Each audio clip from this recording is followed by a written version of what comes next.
رب اشرح لي صدري ويسر لي أمري واحلل عقدة من لساني يفقهوا قولي واجعل لي وزيرا من أهلي اللهم فقهنا في الدين رب زدني علما اللهم إنا نسألك علما نافعا رزقا طيبا وعملا متقبلا اللهم انفعني بما علمتني وعلمني ما ينفعني وزدني علما اللهم أرنا الحق حقا وارزقنا اتباعه وأرنا الباطل باطلا وارزقنا اجتنابه آمین ثم آمین۔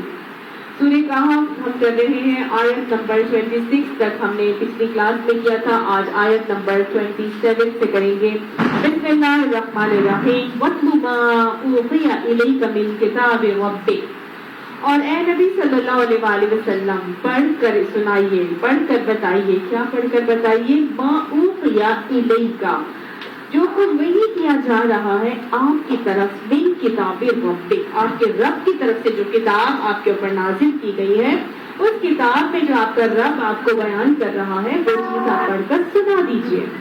نبی صلی اللہ علیہ وآلہ وسلم کو مخاطب کر کے ایک طریقہ بتایا جا رہا ہے، ایک انداز سکھایا جا رہا ہے کہ بلغ ما انزل الیک من ربک، کہ بیان کر دیجئے، پہنچا دیجئے جو کچھ اللہ تعالیٰ کی طرف سے آپ کا رب جو آپ کو بتا رہا ہے وہ آپ لوگوں تک پہنچا دیجئے۔ نہ صرف نبی صلی اللہ علیہ وآلہ وسلم بلکہ آپ کے بعد مجھے، آپ کو، سب کو یہ حکم دیا جا رہا ہے کہ جو باتیں ہمیں معلوم ہوتی جائیں، جو اس قرآن پاک کا جو کلام اللہ تعالیٰ کا مجھے آپ کو پہنچتا چلا جائے، اس کو کیا کرنا ہے؟ اس کو آگے بیان کرتے چلا جانا ہے۔ اور کتنا بیان کرنا ہے؟ جو کا تو سنا دو، جو کا تو پہنچا دو، جمع اوحیا، جو کچھ پہنچایا جا رہا ہے، جو جتنا کچھ پہنچایا جا رہا ہے، جو کچھ اس قرآن پاک میں ہمیں بتایا جا رہا ہے، ہم تک پہنچ رہے ہیں، وہ سارے کا سارا پہنچانا ہے۔ میں نے بھی، آپ نے بھی، سب نے۔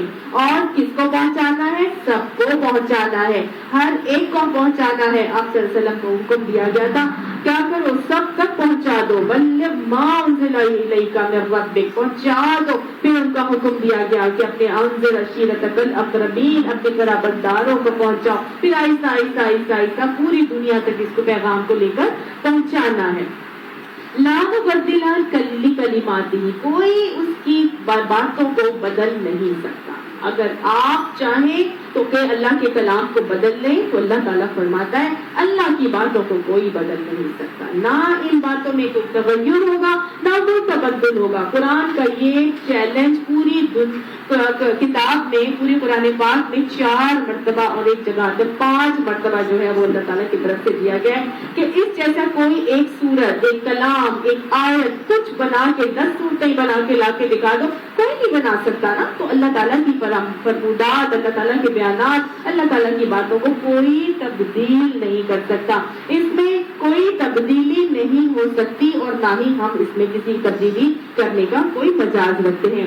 اللہ تعالیٰ فرماتے ہیں وَلَن تَجِدَ مِن دُونِهِ مُلْتَحِدًا، جو کوئی ایسا کرے گا، جو کوئی اس کے کلاموں کو، اس کی باتوں کو تبدیل کرنے کی کوشش کرے گا تو پھر اس سے بچ کر بھاگنے کے لیے کوئی جائے پناہ نہیں پا سکو گے، اللہ سے بچ کر کہیں نہیں جا سکتے۔ اے نبی صلی اللہ علیہ وآلہ وسلم آپ کیا کیجئے، اب داعی حق ہیں، داعی قرآن ہے، ان کو ایک طریقہ اللہ تعالیٰ کی طرف سے بتایا جا رہا ہے، دعوت کا انداز اور دعوت کا طریقہ سکھایا جا رہا ہے کہ وصبر، صبر کیجئے، جمائے رکھیے اپنے آپ کو ایک چیز پر، مطمئن رکھیے، اطمینان سے جم جائیے، اس پر ڈٹ جائیے، نفس کا، اپنے آپ کو جما لیجئے، کس چیز کے ساتھ؟ مع الذین، ان لوگوں کے ساتھ، یدعون ربہم، جو پکارتے ہیں ان کے رب کو، بالغداۃ والعشی، صبح اور شام کو۔ یعنی آپ صلی اللہ علیہ وسلم کو طریقہ سکھایا جا رہا ہے، کسی بھی داعی قرآن کو یہ طریقہ سکھایا جا رہا ہے کہ وہ کیا کرے،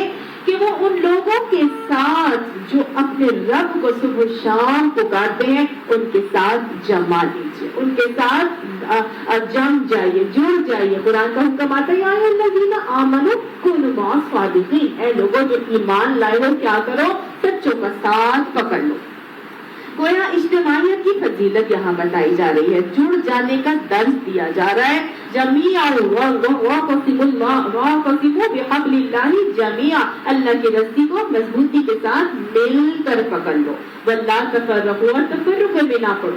اصحاب کہف کے قصے میں بھی ہم نے یہی دیکھا تھا کہ کس طرح سے ان کے دل جڑ گئے تھے، وربطنا علی قلوبہم، اللہ تعالیٰ نے ان کے دلوں کو جوڑ دیا تھا، کیونکہ وہ آپس میں ان کا غم ایک تھا، تو اللہ تعالیٰ نے ان کو آپس میں کمبائن کر دیا تھا، متحد کر دیا تھا۔ تو اصحاب کہف کے اس قصے سے اور اس بات سے جو اللہ کا یہ حکم آ رہا ہے اس سے کیا پتہ چل رہی ہے؟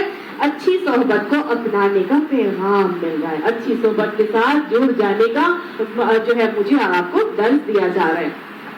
یہ کن لوگوں کے ساتھ جڑنا ہے، کن لوگوں کے ساتھ جمے رہنا ہے، کن لوگوں کے ساتھ متحد ہو جانا ہے؟ یدعون ربہم بالغداۃ والعشی، ان لوگوں کے ساتھ جو اللہ تعالیٰ کو پکارتے ہیں، جو کہ ان کا رب ہے، صبح و شام اللہ کو پکارتے ہیں۔ تو پہلی بات تو یہ پتہ چل رہی ہے کہ صبح و شام کے اذکار کو لازم پکڑ لینا چاہیے۔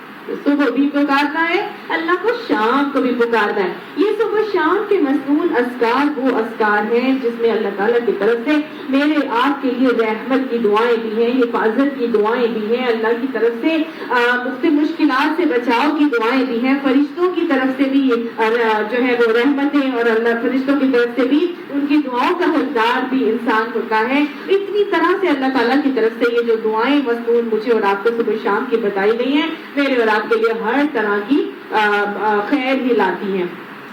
تو صبح شام کی دعائیں یا مسنون اذکار کو پڑھنے کا جو ہے اس میں حکم دیا جا رہا ہے کہ ایسے لوگ جو صبح شام اللہ کے کو یاد کرتے ہیں، وہ کیوں کرتے ہیں؟ اللہ کو صبح شام پکارتے ہیں، کیوں یاد کرتے ہیں؟ صبح شام کے مسنون اذکار وہ کیوں پڑھتے ہیں؟ یا صبح سے شام تک اللہ کو کیوں یاد رکھتے ہیں؟ یریدون وجہہ، وہ یہ چاہتے ہیں کہ اللہ کی خوشنودی کو حاصل کریں۔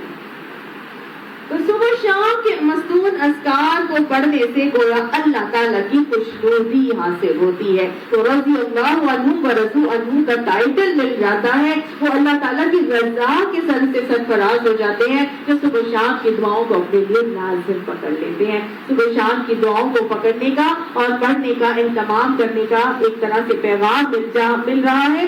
یہ وہ لوگ ہوتے ہیں جو صبح شام اللہ کی کو یاد کرتے ہیں اس لیے تاکہ اللہ تعالیٰ ان سے راضی ہو جائے۔ تو اگر میں اور آپ چاہتے ہیں کہ اللہ ہم سے بھی راضی ہو جائے تو ہمیں کیا کیا کرنا چاہیے؟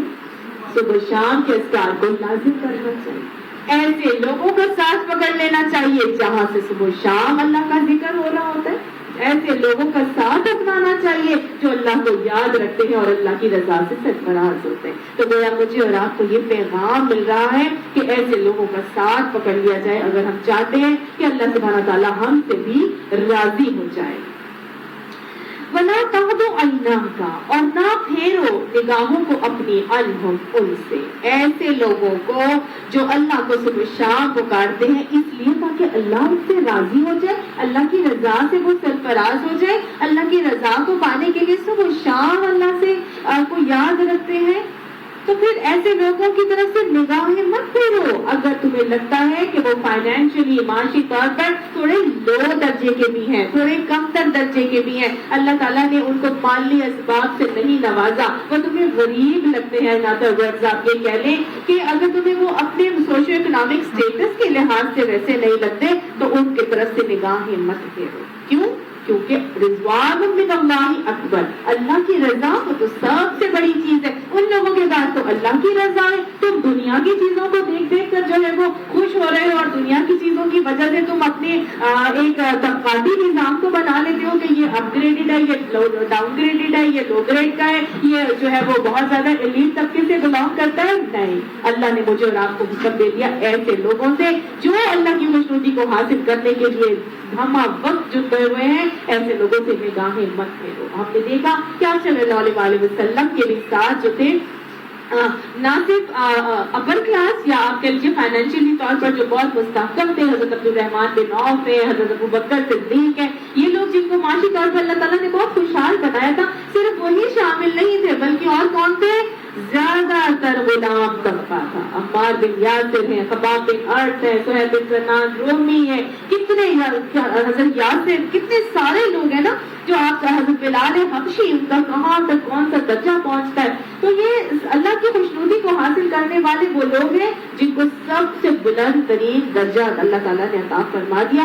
آپ صلی اللہ علیہ وسلم کے علاوہ حضرت نوح علیہ السلام کا قصہ جب ہم نے پڑھا تو اس میں بھی ہم نے یہی پڑھا تھا کہ لوگ کہتے تھے کہ کیا ہم تیری پیروی کریں کہ تو تیری پیروی تو جو ہے وہ رذیل ترین لوگوں نے کی ہے, یعنی وہ کمتر ترین لوگ جو کہ تمہیں دنیاوی طور پر بہت کمتر لگتے ہیں تو ان لوگوں نے تو تمہاری بات کو مانا ہے, تو کیا ہم تمہاری ایسی بات مانے جو ان لوگوں نے مانی ہے. تو گویا اللہ کے نبی نے بھی ایسی چیز نہیں دیکھی, قرآن بھی مجھے آپ کو نہیں یہ بات سمجھاتا اور سکھاتا.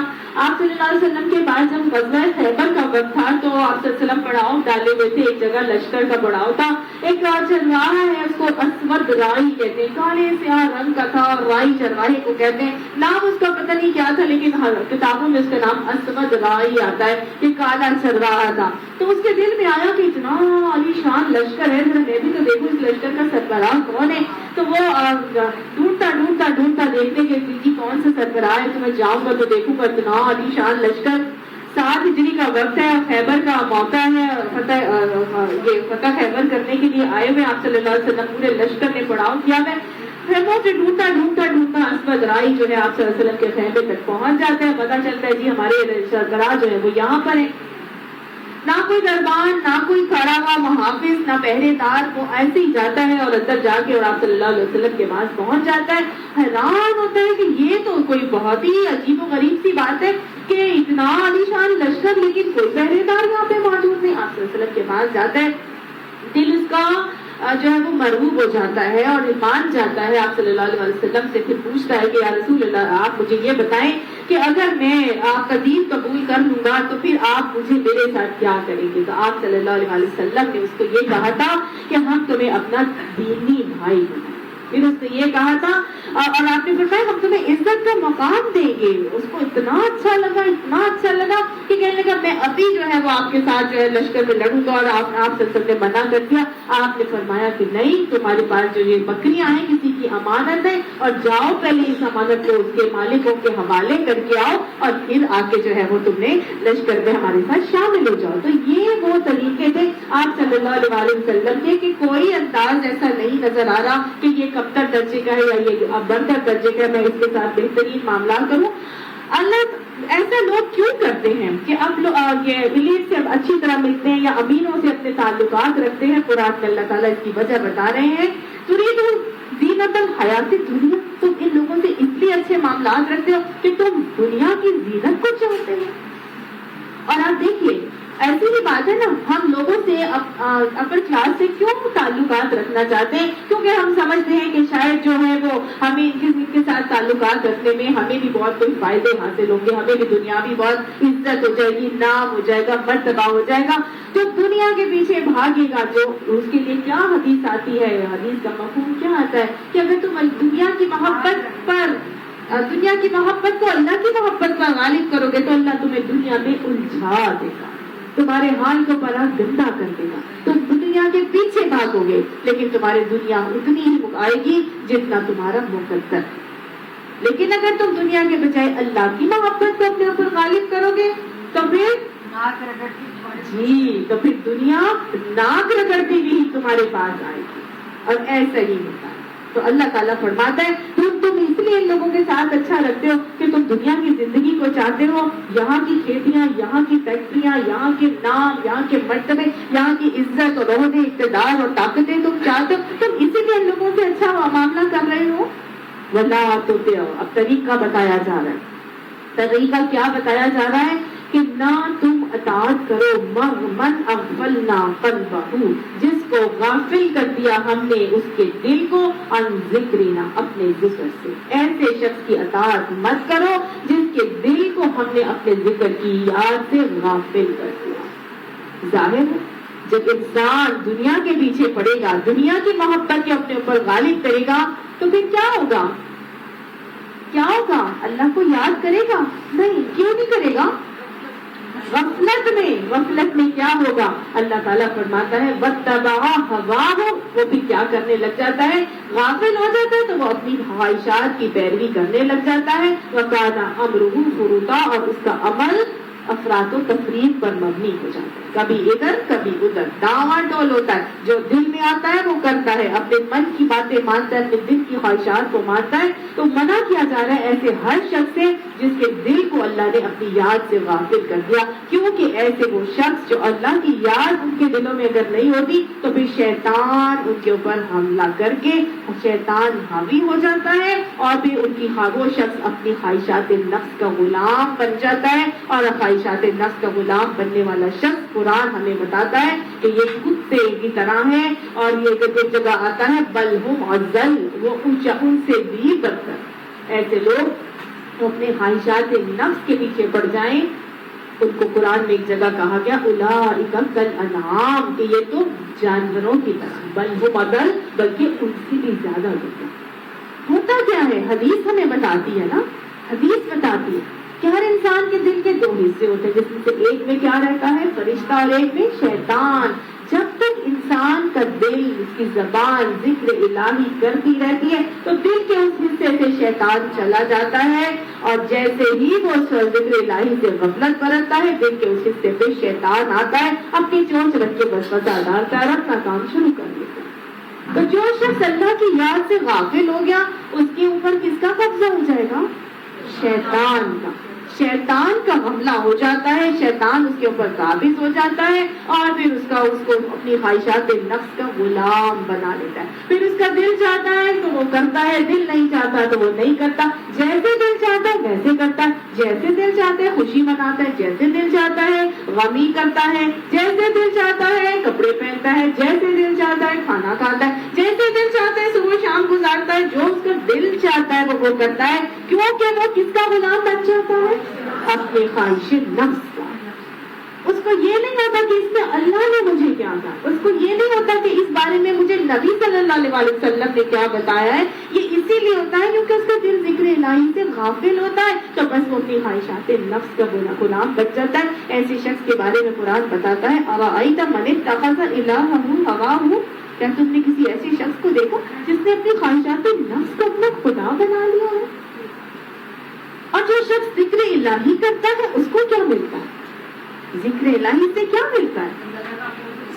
سب سے پہلے تو سکینہ ملتا ہے، سب سے پہلے ذکر الہی سے دلوں کو اطمینان، اور الا بذکر اللہ تطمئن القلوب، دلوں کا اطمینان اس میں ہے۔ پھر اللہ کا قرب ملتا ہے، جب انسان کے ہونٹ اس کا اللہ کا ذکر کر رہے ہوتے ہیں تو اس وقت اللہ تعالیٰ فرماتے ہیں میں اپنے بندے کے سب سے زیادہ قریب ہوتا ہوں۔ جب انسان ذکر کر رہا ہوتا ہے، اللہ کا ذکر کر رہا ہوتا ہے تو اس عمل کا، ہر عمل کا اجر بڑھتا چلا جاتا ہے۔ جب انسان ذکر کر رہا ہوتا ہے تو وہ شیطان کے وسوسوں سے محفوظ ہو جاتا ہے۔ جب انسان ذکر کر رہا ہوتا ہے تو اپنے نفس کی بندگی کرنے سے یا نفس کا غلام بننے سے بچ جاتا ہے۔ جب انسان ذکر کر رہا ہوتا ہے تو اللہ تعالیٰ اس کا ذکر کر رہے ہیں، فاذکرونی اذکرکم، ہے نا؟ تو ذکر سے تو اتنے فائدے ہو رہے ہیں، لہذا ذکر الہی کو لازم پکڑنا ہے، اور اپنے نفسوں کے شر سے بچنے کے لیے یا نفسانی خواہشات یا شیطان کے وسوسوں سے فتنے سے بچنے کے لیے کیا کرنا ہے؟ ذکر الہی کو اپنی زبانوں کو ذکر الہی سے کر رکھنا ہے۔ اللہم الہمنا رشدنا واعذنا من شرور انفسنا، اللہ ہمیں بہترین رشد اور ہدایت عطا فرما اور ہمیں اپنے نفسوں کے شرور سے محفوظ فرما دے۔ اور جب وہ ذکر الہی سے غافل ہوتا ہے تو خواہشات نفس کی پیروی اختیار کر لی اور پھر افراط و تفریط پر مبنی ہوتا ہے۔ اس کا جو عمل ہوتا ہے کبھی اوپر کبھی نیچے، جو دل کرتا ہے اس کے لیے کوئی لمٹ مقرر نہیں ہوتی۔ تو لہٰذا آگے کیا کہا گیا؟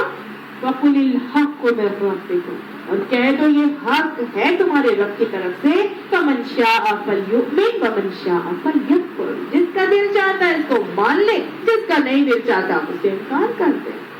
کچھ لوگ کہتے ہیں کہ جی اللہ تعالیٰ نے تو میری قسمت میں ہی کفر لکھا ہے، تو ٹھیک ہے جب اللہ تعالیٰ نے ہدایت لکھی ہوگی تو ہدایت آ جائے گی۔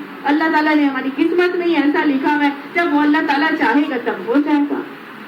یہ آیت بتا رہی ہے اللہ تعالیٰ نے تو ہدایت دی ہے، ہدیناہ النجدین، اللہ تعالیٰ نے دو راستوں کی ہدایت دے دی ہے نا، اما شاکرا و اما کفورا، جس کا دل چاہتا ہے فلیؤمن، جس کا دل چاہتا ہے فلیکفر۔ دل چاہتا ہے تو شاکر بن جاؤ، ایمان لا کے شکر گزار بن جاؤ، نہیں دل چاہتا تو یؤمن کرنے کے بجائے فلیکفر کر لو، اما کا پورا کرنا چاہتے تو کر سکتے، اختیار تمہیں اللہ نے دے دیا۔ تو گویا یہاں پتہ چل رہا ہے کہ اللہ تعالیٰ نے اختیاری عمل مجھے اور آپ کو دیا ہے، جس کا دل چاہتا ہے ماننا ہے تو مانو، نہیں دل چاہتا تو نہیں مانو۔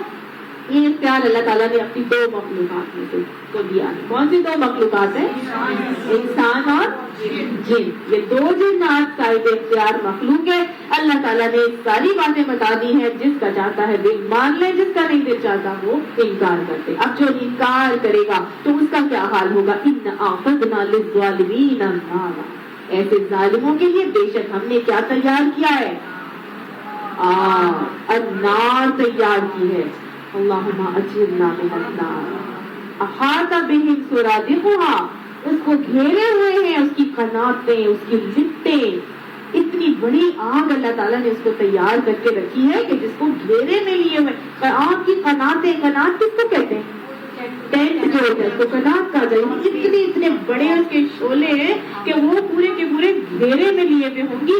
وَإِن يَسْتَغِيثُوا، اور اگر وہ مدد بھی چاہیں گے، مدد طلب کریں گے، یُغَاثُوا، مدد کیے جائیں گے۔ اللہ تعالیٰ فرماتا ہے ایسے جہنمی اگر مدد چاہیں گے، مدد طلب کریں گے تو وہ یُغَاثُوا، ان کی مدد کی جائے گی، لیکن کس چیز سے مدد کی جائے گی؟ اتنی بڑی آگ جہنم کی، جہنم میں جانے سے پہلے سورج سوا میں سے بتا وہاں پہ حوض کوثر کے پانی سے بھی محروم رہ گئے، نہیں پی سکے، جہنمی تھے نا، ظاہر ہے وہ تو نہیں تھا، انہوں نے تو کفر کیا تھا، وہ تو حضور صلی اللہ علیہ وسلم کے ہاتھوں سے حوض کوثر کے پانی سے بھی محروم رہ گئے۔ اب کیا ہے؟ سورج کی گرمی بھی ان کو مل رہی ہے، تو کیا حالت ہوگی پیاس سے ان کی۔ اب وہ جا چکے ہیں جہنم کے اندر اور وہاں آگ کی قناتیں ہیں، آگ کی لپٹیں ہیں، تو پھر پیاس گزاریں گے، پیاس لگ رہی ہے، پانی مل جائے کہیں سے، یوغاث سے ان کی مدد کی جائے گی، بِمَاءٍ، اس پانی سے، کل محل، جو کیسا ہوگا؟ تیل کی تلچھٹ کے جیسا۔ جب تیل کو گرم کرتے ہیں نا، کیسا کڑھائی میں تیل گرم ہو جاتا ہے، وہ ایک قطرہ بھی ڈلتا ہے نا تو فوراً چھالا پڑ جاتا ہے، تیل کی تلچھٹ کہتے ہیں اس کو۔ ایک جگہ آتا ہے کل محل، اس کو کہتے ہیں جو زخموں کی اوپر سے جو پیپ اور دھواں نکل رہی ہوتی ہے نا، اس کو بھی کل محل کہا جاتا ہے۔ تو جو زخموں سے جو رس رہا ہوتا ہے مواد، تو یہ وہ ہے جو کہ ان کا پانی ہوگا، جس کو ان کو پلایا جائے گا۔ پیاس پکاریں گے تو ہانک کے ان کو لے کے جایا جائے گا۔ حدیث بتاتی ہے کہ ہانک کے ان کو لے کے جائیں گے، اور ان کو کیا پینے کو دیا جائے گا؟ کل محل، ان کو تیل کی تلچھٹ کے جیسا دہکا ہوا تیل دیا جائے گا۔ وہ کیا کرے گا؟ یشوی الوجوہ، وہ ان کے چہروں کو بھون ڈالے گا۔ استغفر اللہ ربی من کل ذنب واتوب الیہ ربنا اصرف عنا عذاب جہنم ان عذابها كان غراما انها ساءت مستقرا ومقاما۔ اللہ تعالیٰ فرماتے ہیں بئس الشراب، یہ بہت بری پینے کی چیز ہے، وساءت مرتفقا، اور بہت ہی بری ہے ٹھہرنے کی جگہ۔ اللہم اجرنا من النار۔ جہاں اللہ تعالیٰ نے بتایا کہ نہ ماننے والوں کے لیے یہ ملے گا، وہیں پر ہمارا دین، جہاں ایک جگہ جہنمیوں کا تذکرہ کرتا ہے، وہیں دوسری جگہ اور ادھر ہے کیا کرتا ہے؟ جنت کا تذکرہ کرتا ہے، کیونکہ دین خوف اور امید دونوں کے درمیان کا نام ہے۔ اگر بہت زیادہ خوف دلا دیا جائے تو انسان تو نا امید ہو کے بیٹھ جائے کہ بس اب میری بخشش نہیں ہو سکتی، اور اسی طرح سے پھر اس کی سدھرنے کی گنجائش ختم ہو جاتی ہے۔ لیکن میرا دین کیا ہے؟ بہت ہی معتدل دین ہے۔ امتم وسطن کے لیے اللہ نے بہت ہی بہترین دین نکالا ہے، اور جہاں ایک جگہ جہنم کا تذکرہ آتا ہے، وہیں دوسری جگہ جنت کا تذکرہ کر کے اللہ تعالیٰ بتاتے ہیں، ہمت جمع کرواتے ہیں، ہمت دلا دی جاتی ہے کہ ان الذین آمنوا، لیکن جو لوگ بے شک جو لوگ ایمان لے آئیں گے، ان باتوں پر مان لیں گے جو ان کا نبی ان تک بتا رہا ہے، ان تک پہنچا رہا ہے، وَعَمِلُوا الصَّالِحَاتِ، اور پھر اپنے صالح عمل سے اس کو ثابت بھی کریں گے۔ اللہ تعالیٰ فرماتے ہیں اِنَّا لَا نُضِيعُ أَجْرَ مَنْ أَحْسَنَ عَمَلًا، بے شک ہم ضائع کریں گے اجر ان لوگوں کا جو احسن عمل کرنے والے، جو احسن عمل کریں گے ان کا اجر اجر ضائع نہیں ہوگا. پیچھے بھی ہم نے کل پچھلی کلاس میں پڑھا تھا لِنَبْلُوَهُمْ أَيُّهُمْ أَحْسَنُ عَمَلًا کے لیے مجھے اور آپ کو بھیجا گیا ہے. ہر طرح کے اپنے دل پسند عمل نہیں کرنے. کون سے عمل کرنے تھے؟ احسن عمل کرنے تھے. تو اللہ تعالیٰ ایسے ہی احسن عمل کرنے والوں کے لیے کیا دے رہا ہے؟ ان کو اجر عطا کروا رہا ہے. اب اجر کی صورت میں ملے گا. یہ جنتیوں کا تذکرہ آ رہا ہے. احسن عمل دوہرا لیجیے. کون کون سے تھے؟ وہ اعمال جو سنت کے مطابق ہوں، وہ اعمال جو حسین اعمال ہیں، وہ اعمال جو اپنے فرض سے بڑھ کے کیے جاتے ہیں، وہ اعمال جو دوسرے سے حق سے زیادہ اس کو دیے جاتے ہیں، وہ اعمال جو محض خوشی کے لیے کسی کی راحت پہنچانے کے لیے کیے جاتے ہیں، اور وہ اعمال جو محض اللہ کو خوش کرنے کے لیے کیے جاتے ہیں، وہ سب حسین اعمال ہیں. ایسے تمام حسین اعمال کرنے والوں کے لیے کیا مل رہا ہے؟ کیا ان کو یہاں پہ دیا جا رہا ہے؟ اولئک، یہی تو وہ لوگ ہیں، لہم جنات، ان کے لیے باغات اور دن ہمیشگی کے. یہ نہیں کہ 2 دن ملیں گے اور بس پھر چھین لیے جائیں گے، نہیں، ہمیشگی کے باغات ہیں. جنات عدن تجری من تحتہم الانہار، ایسے باغ جن کے نیچے سے نہریں چل رہی ہوں گی. یحلون فیہا من اساور، وہ پہنائے جائیں گے زیورات. اساور کہتے ہیں کنگن. وہ کنگن پہنائے جائیں گے. کون سے کنگن ہوں گے؟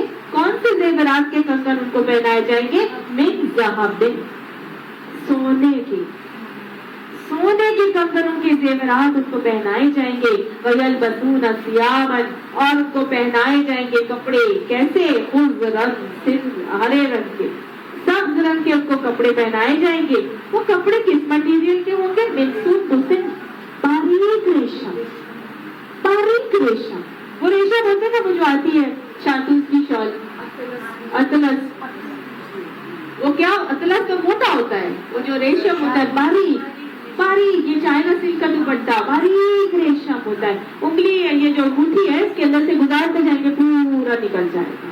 باریک ریشم بہت مہنگی ہوتی ہے نا. تو اللہ تعالیٰ فرما رہے ہیں ان کے جو لباس ہوں گے ہرے رنگ کے ہوں گے، سندس کے ہوں گے، وہ استبرق، اور استبرق کے ہوں گے. استبرق کہتے ہیں اطلس، موٹی دبیز ریشم. اطلس موٹی ریشم کو کہتے ہیں. تو موٹی ریشم بھی ہوگی اور باریک ریشم بھی ہوگا، اور ایسے ان کے لباس ہوں گے. اور حدیث بتاتی ہے کہ ایک ایک جنتی عورت ایک ایک وقت میں 70 لباس زیب تن کیے ہوگی. ایک لباس سے دل بھرے گا نہیں، دوسرا آ جائے گا. دوسرے لباس سے دل بھرے گا نہیں، تیسرا. اور ایک وقت میں 70 لباس. یہ کوئی مذاق نہیں ہے، یہ حدیث کی بات ہے. کیسے کرے گی یہ اللہ ہی جانتا ہے. اور پھر بھی حدیث بتاتی ہے کہ ان لباسوں کے اندر وہ ایسے لباس ہوں گے، ان کس سے بنے گے؟ طوبیٰ، جنت کا ایک درخت ہے جس سے ان جنتیوں کی پوشاکیں تیار ہوگی. اور جنتی عورت کا حسن کیا ہوگا کہ ان کے اندر سے اس کے جسم کی ہڈی کے اندر کا گودا تک نظر آ رہا ہوگا. سبحان اللہ. کہ جنتی عورت اپنا دوپٹہ لہرائے تو پوری کی پوری کائنات روشن ہو جائے، اس کی خوشبو سے ساری دنیا معطر ہو جائے. یہ جنتی عورت کے ایک دوپٹے کا حسن صرف دکھایا گیا ہے. اتنا حسین اس کا صرف دوپٹہ ہوگا تو دنیا مافیا کے اندر جو بھی ہے اس سے بہترین اس کا ایک دوپٹہ ہی ہے. اللہ تعالیٰ ہمیں ایک باتوں میں ایک نعمتوں کا حریص بھی بنائے، اور اللہ تعالیٰ اس کو حاصل کرنے کے لیے ہمیں کوششیں کرنے والا خوش نصیب بنا کے اللہ اس کو ہمارے حق میں جو ہے وہ عطا بھی فرما دے. یہ سب صرف ان کے لباس ہی نہیں ہے، بلکہ کیا ہوگا؟ ان کا حالات یہ ہوں گے کہ متکئین، وہ تو تکیے لگائے ہوں گے، انہوں نے ٹیکیں لگائی بھی ہوں گی. فیہا علی الارائک، اس جنت کے اندر تکیے لگائے ہوں گے تختوں کے اوپر. تختوں کے اوپر تکیے. تخت کے اوپر بیٹھنا بڑا ان ایزی اور انکمفرٹیبل ہوتا ہے، لیکن اگر اس پہ گاؤں تکیہ رکھ دیا جائے تو بڑے مزے سے آپ ٹیک لگا کے بیٹھ جاتے ہیں. اور جتنی بھی دیر مرضی وہ پرانے زمانے کی بڑی بوڑھیاں اور جو ابھی بھی اردو اسپیکنگ لوگوں کے اندر جو ہے وہ گاؤں تکیوں کو تختوں کے اوپر رکھ کے وہ بیٹھتی ہے، اور ابھی بھی اس کے اندر بہت کمفرٹ ان کو محسوس ہوتا ہے. اور ایک شہانہ ایک انداز ہے کہ جو یہاں اللہ تعالیٰ نے بتایا، بہت ہی بہترین بدلہ ہے. وہ حسنت مرتفقہ، اور اچھا ہے آرام گاہ، ٹھہرنے کی جگہ.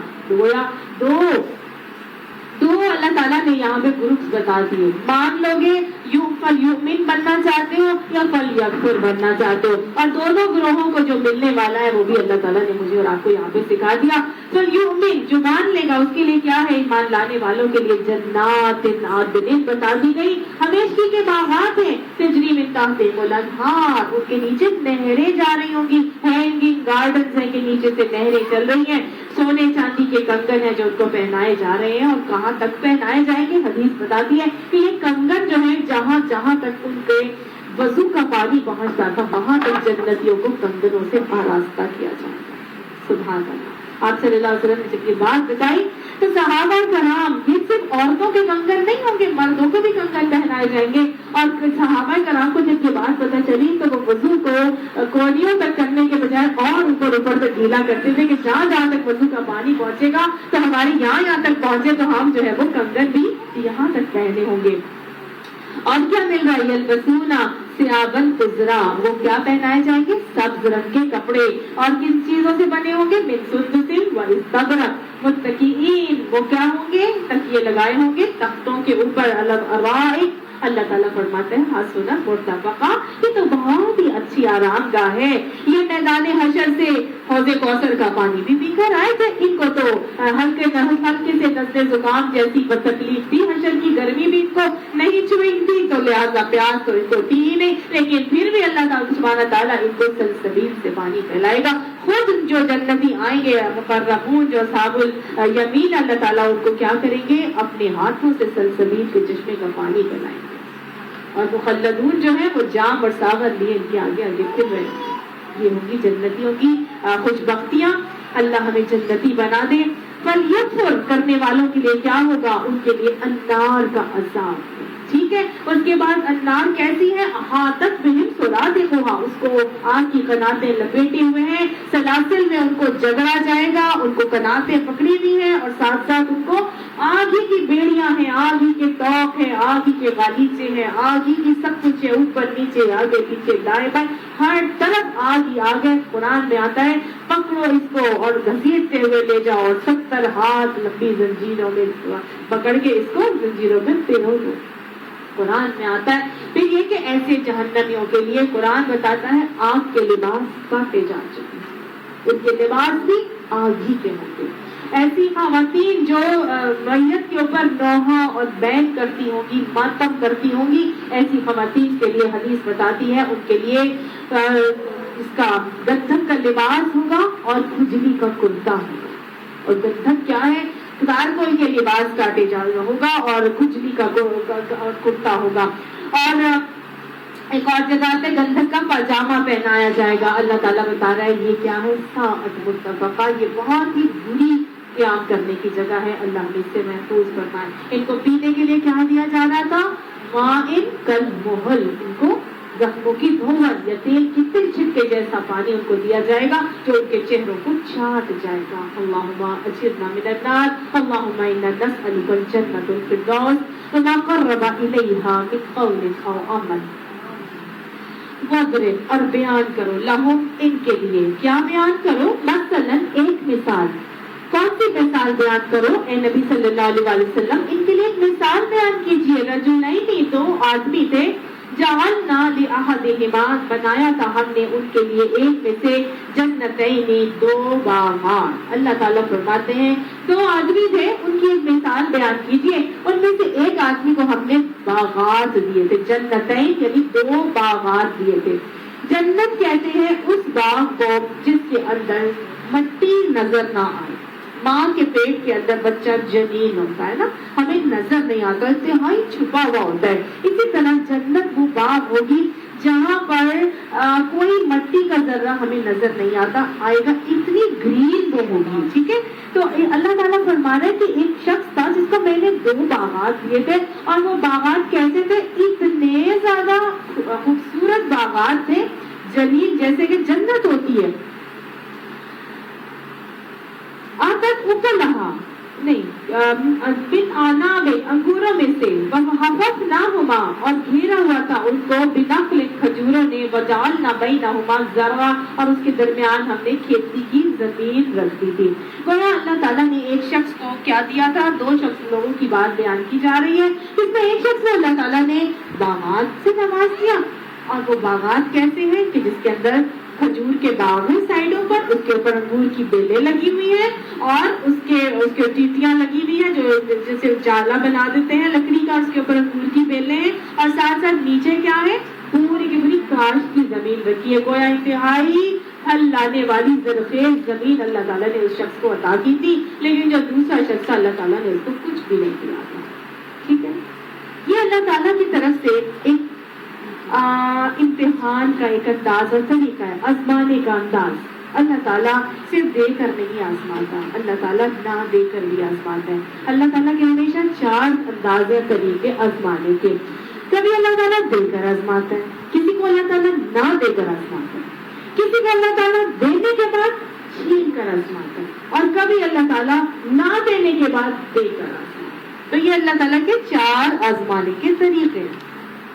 یا وہ اولاد کو دے کے آزمائے گا, یا وہ کھیتی باڑی کو دے کے آزمائے گا, یا پھر وہ جو ہے وہ مال آپ کو دے کے آزمائے گا. تو وہ جو وَلَنَبْلُوَنَّكُمْ بِشَيْءٍ مِّنَ الْخَوْفِ وَالْجُوعِ وَنَقْصٍ مِّنَ الْأَمْوَالِ وَالْأَنفُسِ وَالثَّمَرَاتِ, یہ 5 بتائی تھی نا پچھلی کلاس میں آپ کو. تو بس انہی چیزوں سے اللہ تعالیٰ کبھی دے کے آزماتے ہیں, کبھی لے کے آزماتے ہیں, کبھی نہ دے کے دینے کے بعد دے کے, اور کبھی دینے کے بعد لے کے آزماتے ہیں.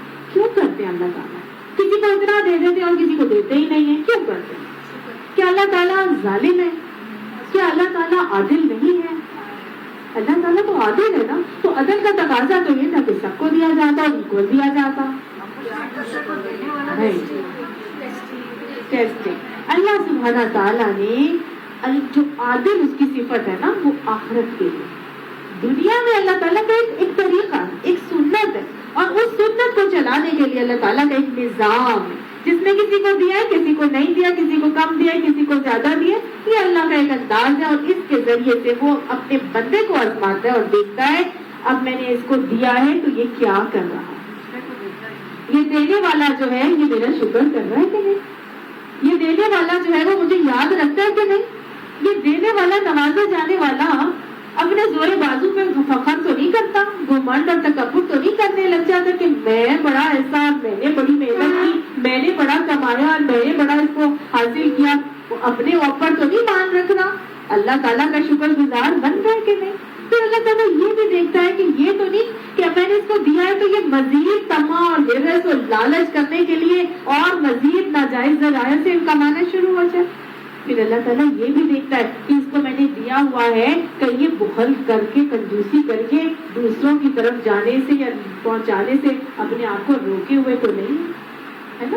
اللہ تعالیٰ نے دیکھنا ہے تکبر تو نہیں کر رہا, فخر گھمنڈ تو نہیں کر رہا, ہرس طمع لالچ میں تو نہیں پڑ رہا, یہ جو ہے ناجائز تو نہیں کر رہا, مزید اور دوسرے کا ہتھیانے کی کوشش تو نہیں کر رہا. اللہ سبحانہ تعالیٰ یہ بھی دیکھتا ہے کہ یہ جو میں نے دیا ہے اس کو حلال جگہوں پر خرچ کر رہا ہے کہ نہیں کر رہا, حرام میں تو نہیں بناتا چلا جا رہا ہے نا. اللہ نے ان دینے والے جو نوازا گیا ہوا بندہ ہے یہ تو بہت زیادہ آزمایا جا رہا ہے. ہم سمجھتے ہیں کہ جی اللہ تعالیٰ کا بڑا کرم ہے تو بس ٹھیک ہے, اللہ مجھ سے خوش ہے. ہم بھول ہی جاتے ہیں, عیش میں یادیں خدا بھول ہی جاتے ہیں, بھول جاتے ہیں کہ نہیں بھولتے. تو ہم بلکہ سمجھتے ہیں کہ جس کو نہیں دیا بھائی اس کے اوپر تو اللہ کی بڑی آزمائش ہے, بڑی کڑا وقت آیا ہے, وہ بڑا آزمائش میں گرا ہے. ملنا نعمت کا زیادہ بڑی آزمائش ہے. اگر پتہ چل جائے, سمجھ آ جائے, اور اللہ تعالیٰ پھر کسی کو کم دیتا ہے تو پھر کیسے آزماتا ہے. اللہ سبحانہ تعالیٰ نے کسی کو کم جب دیا ہوتا ہے نا تو دیکھنا چاہتا ہے کہ یہ بندہ صبر کر رہا ہے کہ نہیں, یہ بندہ شکر کر رہا ہے کہ نہیں, یہ ابھی بھی مجھے یاد رکھتا ہے کہ نہیں رکھتا, یہ ابھی بھی جو ہے حرام طریقوں سے اس چیز کو حاصل کرنے کی کوشش تو نہیں کرتا.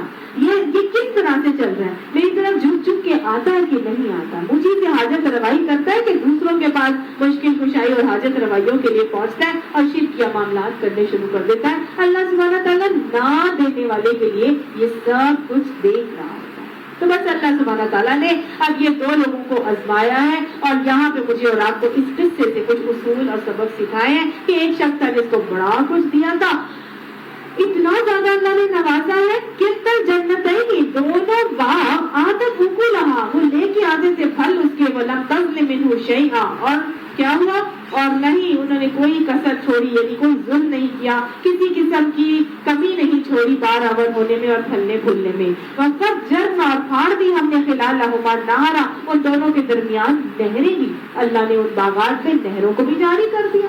تو جس باغ میں نہر جاری ہوتی ہے وہ تو اور زیادہ گارنٹی ہوتی ہے کہ بھئی پھل جو ہے بہت میٹھے ہوں گے، وہ اللہ تعالیٰ نے اس کو نہروں سے بھی نواز دیا تھا۔ اب اتنا کچھ اس کو مل گیا ہے تو اس کا رویہ اب اللہ تعالیٰ نے دیکھنا تھا۔ وَكَانَ لَهُ ثَمَرٌ، اور ہو گئے اس کے ثمر حاصل کرنے کے بعد، جب اس کے بعد اس کے پھل آ گئے تو وہ پھلوں کو دیکھا اس نے، اور پھر فقال لصاحبہ، پھر اس نے اپنے پڑوسی کو کہا، وہ جو دوسرا شخص تھا جس کا پڑوسی تھا، جس کے پاس کچھ بھی نہیں تھا، اس نے اس اپنے پڑوسی اپنے ساتھی کو کہا، وہو یحاورہ، اور وہ آپس میں باتیں کر رہے تھے، انا اکثر منک، میں تو بہت زیادہ ہوں تجھ سے، کس چیز میں، مال میں، واعز نفرا، اور معزز ہوں نفری میں بھی۔ وہ پڑوسی کو دیکھ کر اس دیے جانے والے شخص نے کہا، امیر آدمی نے کہا، میں تو تیرے سے بہت زیادہ ہوں، مال میں بھی، نفری میں بھی، عزت میں بھی، مرتبے میں بھی، میرے پاس تو بہت کچھ ہے، اللہ تعالیٰ نے مجھے تو بڑا ہی، مطلب اس نے کہا میرے پاس تو ہر چیز عطا ہوئی بھی ہے۔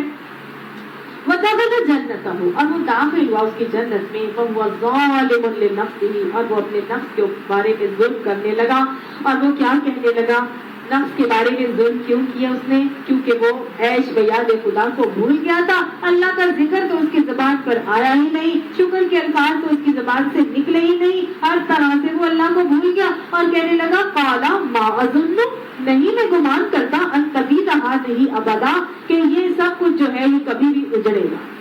کیوں؟ کیونکہ وہ اپنے زور بازو پر تکبر کر رہا تھا کہ میں اتنا انٹیلیجنٹ، میں اتنا محنتی، میں نے اتنی محنت کر کے ان ساری چیزوں کو حاصل کیا ہے، مجھے نہیں لگتا یہ چیز کبھی بھی اجڑے گی، میں نے ایسی پلاننگ کی ہے، ایسی پالیسیز بنائی ہیں، ایسی اسٹریٹجیز رکھی ہے، یہ نہری نظام، یہ آپ پاشی کا نظام، یہ ہوائیں، یہ ساری چیزیں، ہر چیز اس کو ٹائملی میں دوں گا، تو مجھے نہیں لگتا یہ کبھی بھی اجڑے گا۔ ماں کما اظن، اور میں نہیں گمان کرتا، الساعۃ قائمۃ، یہ کہ قیامت بھی کبھی قائم ہونے والی ہے۔ دیش میں خوف خدا بھی بھول جاتا ہے نا، ایسا اس کو اپنا غرور آتا ہے کہ وہ قیامت کو بھول ہی گیا کہ قیامت بھی کبھی آئے گی، یعنی کہ اس کا عقیدہ آخرت بھی بہت کمزور پڑ گیا تھا۔ تو جب بھی انسان کے پاس مال کی فراوانی ہوتی ہے تو انسان کا عقیدہ آخرت کمزور پڑ گیا، اور ہمیشہ وہ اس آخرت کو بھلا کے پھر دنیا ہی کے کمانے کے چکر میں پڑ جاتا ہے، اور وہ آخرت کو ایک طرح سے بھول جاتا ہے۔ یہی شخص اس نے بھی یہی کام کیا۔ وَلَئِن رُدِدتُّ، اور اگر میں کبھی پلٹایا بھی گیا، إِلَىٰ رَبِّي، اپنے رب کی طرف، لَأَجِدَنَّ خَيْرًا مِنْهَا مُنْقَلَبًا، البتہ میں ضرور اس سے بہتر چیزوں کے ساتھ پلٹایا جاؤں گا۔ وہ سمجھ رہا تھا کہ اللہ تو میرے سے راضی ہے، اگر میں نے کبھی اپنے رب کے پاس کبھی پلٹ کر گیا بھی تو آج دیا ہے تو میں بعد بھی نوازا جاتا رہوں گا۔ کیا یہ ضروری ہے کہ اگر اللہ دنیا میں نوازے تو وہ آخرت میں بھی اللہ کا مقرب ہوگا؟ دنیا کی نوازشیں، دنیا کے انعامات اللہ کی رضا کا کبھی بھی کرائٹیریا نہیں ہوتی، کبھی بھی پیمانہ نہیں ہوتی، یہ تو آزمائش ہے، یہ تو امتحانات ہے نا جو اللہ نے مجھے اور آپ کو دیے، کیونکہ یہ کوئی گارنٹی نہیں ہے۔ گارنٹی کس چیز پر ہے؟ خیر منقلبہ، خیر منہا منقلبہ، کیسے ہوگا بہتر انجام ہمارا، کیسے ہوگا جب ہم پلٹائے جائیں گے؟ جب ہم اللہ کے بتائے ہوئے طریقے کے مطابق اپنی زندگیوں کے پرچے کریں گے۔ ایسے ہی ہے ان امتحانوں میں، ان آزمائشوں میں جب ہم کامیاب ہوں گے تو پھر ہی ہمارا انجام جو ہے وہ بہتر ہوگا۔ تو یہ بیسک گارنٹی ہے ہمارے بہتر انجام کی۔ دنیا کی نعمتیں گارنٹی نہیں ہے۔ اس کو تھا کہ جی مجھے تو پلٹایا جائے گا، نہ اس نے اس کو ذکر کیا۔ اس کی ان باتوں میں کہیں بھی اللہ کا نام نظر آ رہا ہے آپ کو؟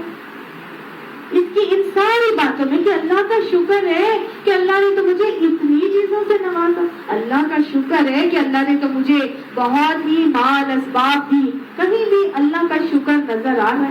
کیا اللہ کا کوئی ذکر نظر آ رہا ہے؟ بلکہ اس کا تو قیامت کا عقیدہ آخرت کی جو ہے وہ ڈاواں ڈول ہی ہوتا ہوا نظر آ رہا ہے، اور اس کے اندر تو تکبر نظر آ رہا ہے، اس کے اندر تو اپنے اوپر زورے بازو پہ گھمنڈ اور فخر نظر آ رہا ہے، اور یہ شخص جو ہے اللہ کے بتائے ہوئے امتحان کے مطابق اپنا پرچہ کرنے میں ناکام ہو گیا۔ قال له صاحبه، اس پڑوسی نے کہا، وہوا یحاورہ، اور وہ آپس میں باتیں کر رہے تھے۔ اب یہ وہ شخص جس کے پاس کچھ بھی نہیں تھا، اللہ نے اس کو کچھ بھی نہیں دیا تھا، لیکن یہ کیسا ہے؟ یہ صابر بھی ہے، ذاکر بھی ہے، شاکر بھی ہے، اللہ کو ہر حال میں یاد رکھنے والا ہے۔ وہ کہنے لگا، اکفرت بالذی خلقک من تراب، کیا تو کفر کرتا ہے اس ذات سے جس نے تجھے مٹی سے پیدا کیا؟ تو اپنی اوقات کو بھول گیا؟ تو کیا تھا؟ ایک مٹی سے تو تجھے بنایا، پھر تیری پیدائش تیری تخلیق ایک نطفے سے کرائی، ثم سواک رجلا، پھر اللہ نے تجھے نیک سکھ سے درست کر کے ایک انسان بنا دیا۔ تو بھول گیا کہ تو کیا تھا، تو کس چیز پہ کر رہا ہے، تو کس چیز پہ فخر کر رہا ہے؟ اس ذات سے فخر کر رہا ہے جس نے تجھے ایک نطفے سے بنایا، مٹی سے بنایا، پھر تجھے ایک انسان بنا کے کھڑا کر دیا۔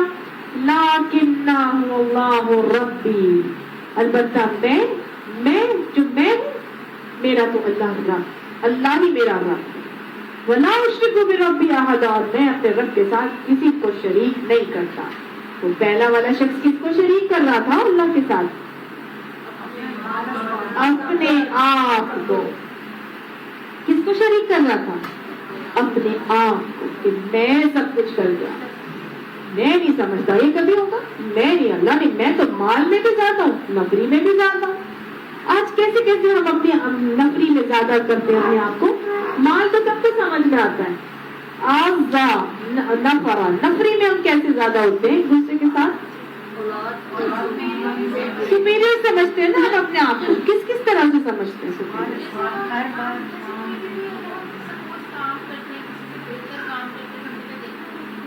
ایک تو کام کرنے میں ہم سپیریئر سمجھتے ہیں، ویسے آپ اس طرح بھی تو سمجھتے ہیں کہ میرے پاس عہدہ بہت اچھا ہے، میری گاڑی بہت اچھی ہے، میرا گھر ان کے گھر سے زیادہ اچھا ہے، میں کپڑے ان سے زیادہ اچھے پہنتی ہوں، میری اولاد زیادہ اچھی جگہ پڑتی ہے، بھائی میں نے اپنے اولاد کی بہت اچھی جگہ شادی کی ہے، میرے جیسی اولاد نے پڑھا کسی اور نے نہیں کرا، میں جیسی ڈاکٹر کوئی اور نہیں، میری کلینک پہ تو اتنا رش ہوتا ہے کہ مجھے تو فرصت ہی نہیں ہوتی، 4 مہینے کی اپوائنٹمنٹ نہیں ہوتی، میری کلاس بہت جمتی ہے، میری کلاس میں بہت لوگ آتے ہیں، یہ کیا ہے؟ نفری میں مغرور، تکبر ہے نا۔ پھر میرے تو ملنا جلنا بڑے اونچے لوگوں کے ساتھ ہے، ہم تو چھوٹے لوگوں میں جاتے ہی نہیں، ہے نا۔ میں آ جاتی ہوں، کوئی ٹیچر ہے تو وہ کہتا ہے کہ جی میرے اسٹوڈنٹس بڑے، میں بہت پڑھا رہے، میرا تو بڑی مانگ اور ڈیمانڈ ہے، میری اتنے پیسے، میں آ جاتی ہوں۔ پھر کچھ کہتے ہیں میرے فینس بہت ہیں، یہ سب کیا ہے؟ نفری کا غرور ہے جو ہم کرتے۔ کس طرح آتی ہے یہ ساری چیز؟ میری اندر کوئی ٹیلنٹ ہے، میں نہ چاہوں، میں اگر چاہوں تو میں تو ایک سانس بھی اگلی نہیں لے سکتی، میں چاہوں تو میں تو ایک قطرہ بھی ہونٹ اپنے حلق سے پانی کا نہیں ٹپکا سکتی نیچے، میں کیا چیز ہوں؟ یہ سب کچھ جو آتا ہے، اگر ڈاکٹر کی بہت زیادہ پریکٹس چل رہی ہے، اگر ٹیچر کے بہت زیادہ اسٹوڈنٹس ہیں، اگر اس کے فینس بہت زیادہ ہیں، آپ کے بچے بڑے قابل نکل گئے، تو اس میں ہمارا کیا کمال ہے؟ ہمارا کوئی کمال نہیں۔ اسی لیے قرآن میں شروع میں ہی سمجھا دیا گیا تھا، الحمدللہ، ساری کی ساری تعریف کس کے لیے؟ اللہ کے لیے، میرا کوئی کمال نہیں۔ پورے تکبر کی نفی کر دی گئی۔ سورہ کہف کی شروعات بھی الحمدللہ سے ہوتی ہے نا، کہ اللہ کی ہی شکر ہے، تکبر کی نفی کر دو۔ اگر اللہ کے شکر گزار بندہ بننا چاہتے ہو تو تمہارا کوئی کمال نہیں ہے۔ ہر چیز جو تمہیں دنیاوی آسائشیں، آرام، عزت، مال، عہدہ، ترقی، کاروبار، اللہ نے جو نعمتیں سے تمہیں نوازا ہے، جس میں تمہارا کوئی کمال نہیں ہے۔ کس کا کمال ہے؟ اس اللہ کا کمال۔ میں خوبصورت ہوں، میری آنکھیں ہیں، میرے ہاتھ ہیں، میں بول سکتی ہوں، یہ کہاں سے آئی؟ میں نے خود بنائی نہیں، کس نے بنائی؟ اللہ نے بنایا. تو گویا کیسے اس شخص کے پاس کچھ بھی نہیں تھا، لیکن وہ کس چیز کو دیکھ رہا تھا؟ اللہ کی ذات کو دیکھ رہا تھا کہ اللہ قادر ہے، اللہ قادر مطلق ہے، وہ چاہے تو سب کچھ کر سکتا ہے. میں اس سے کسی کو شریک نہیں کرتا. میرے اندر بلبوتا نہیں کہ میں یہ باغ بنا لوں، میرے اندر اتنا پاوا یا تگڑا نہیں میرا کہ میں جو ہے وہ پانی کی نہریں بہا لوں یا میں ہواؤں کو چلا دوں. میں تو کچھ بھی نہیں کر سکتا. اللہ نے چاہا تجھے دے دیا، نہیں چاہا تو مجھے نہیں دیا. ایسا ہی ہے نا. تو بس یہ رویہ مجھے اور آپ کو سکھایا جا رہا ہے کہ دنیاوی چیزوں کے اوپر نظر مت رکھو. کسی کے پاس ہے تو یہ اللہ کا کمال ہے، اس کا کمال نہیں ہے.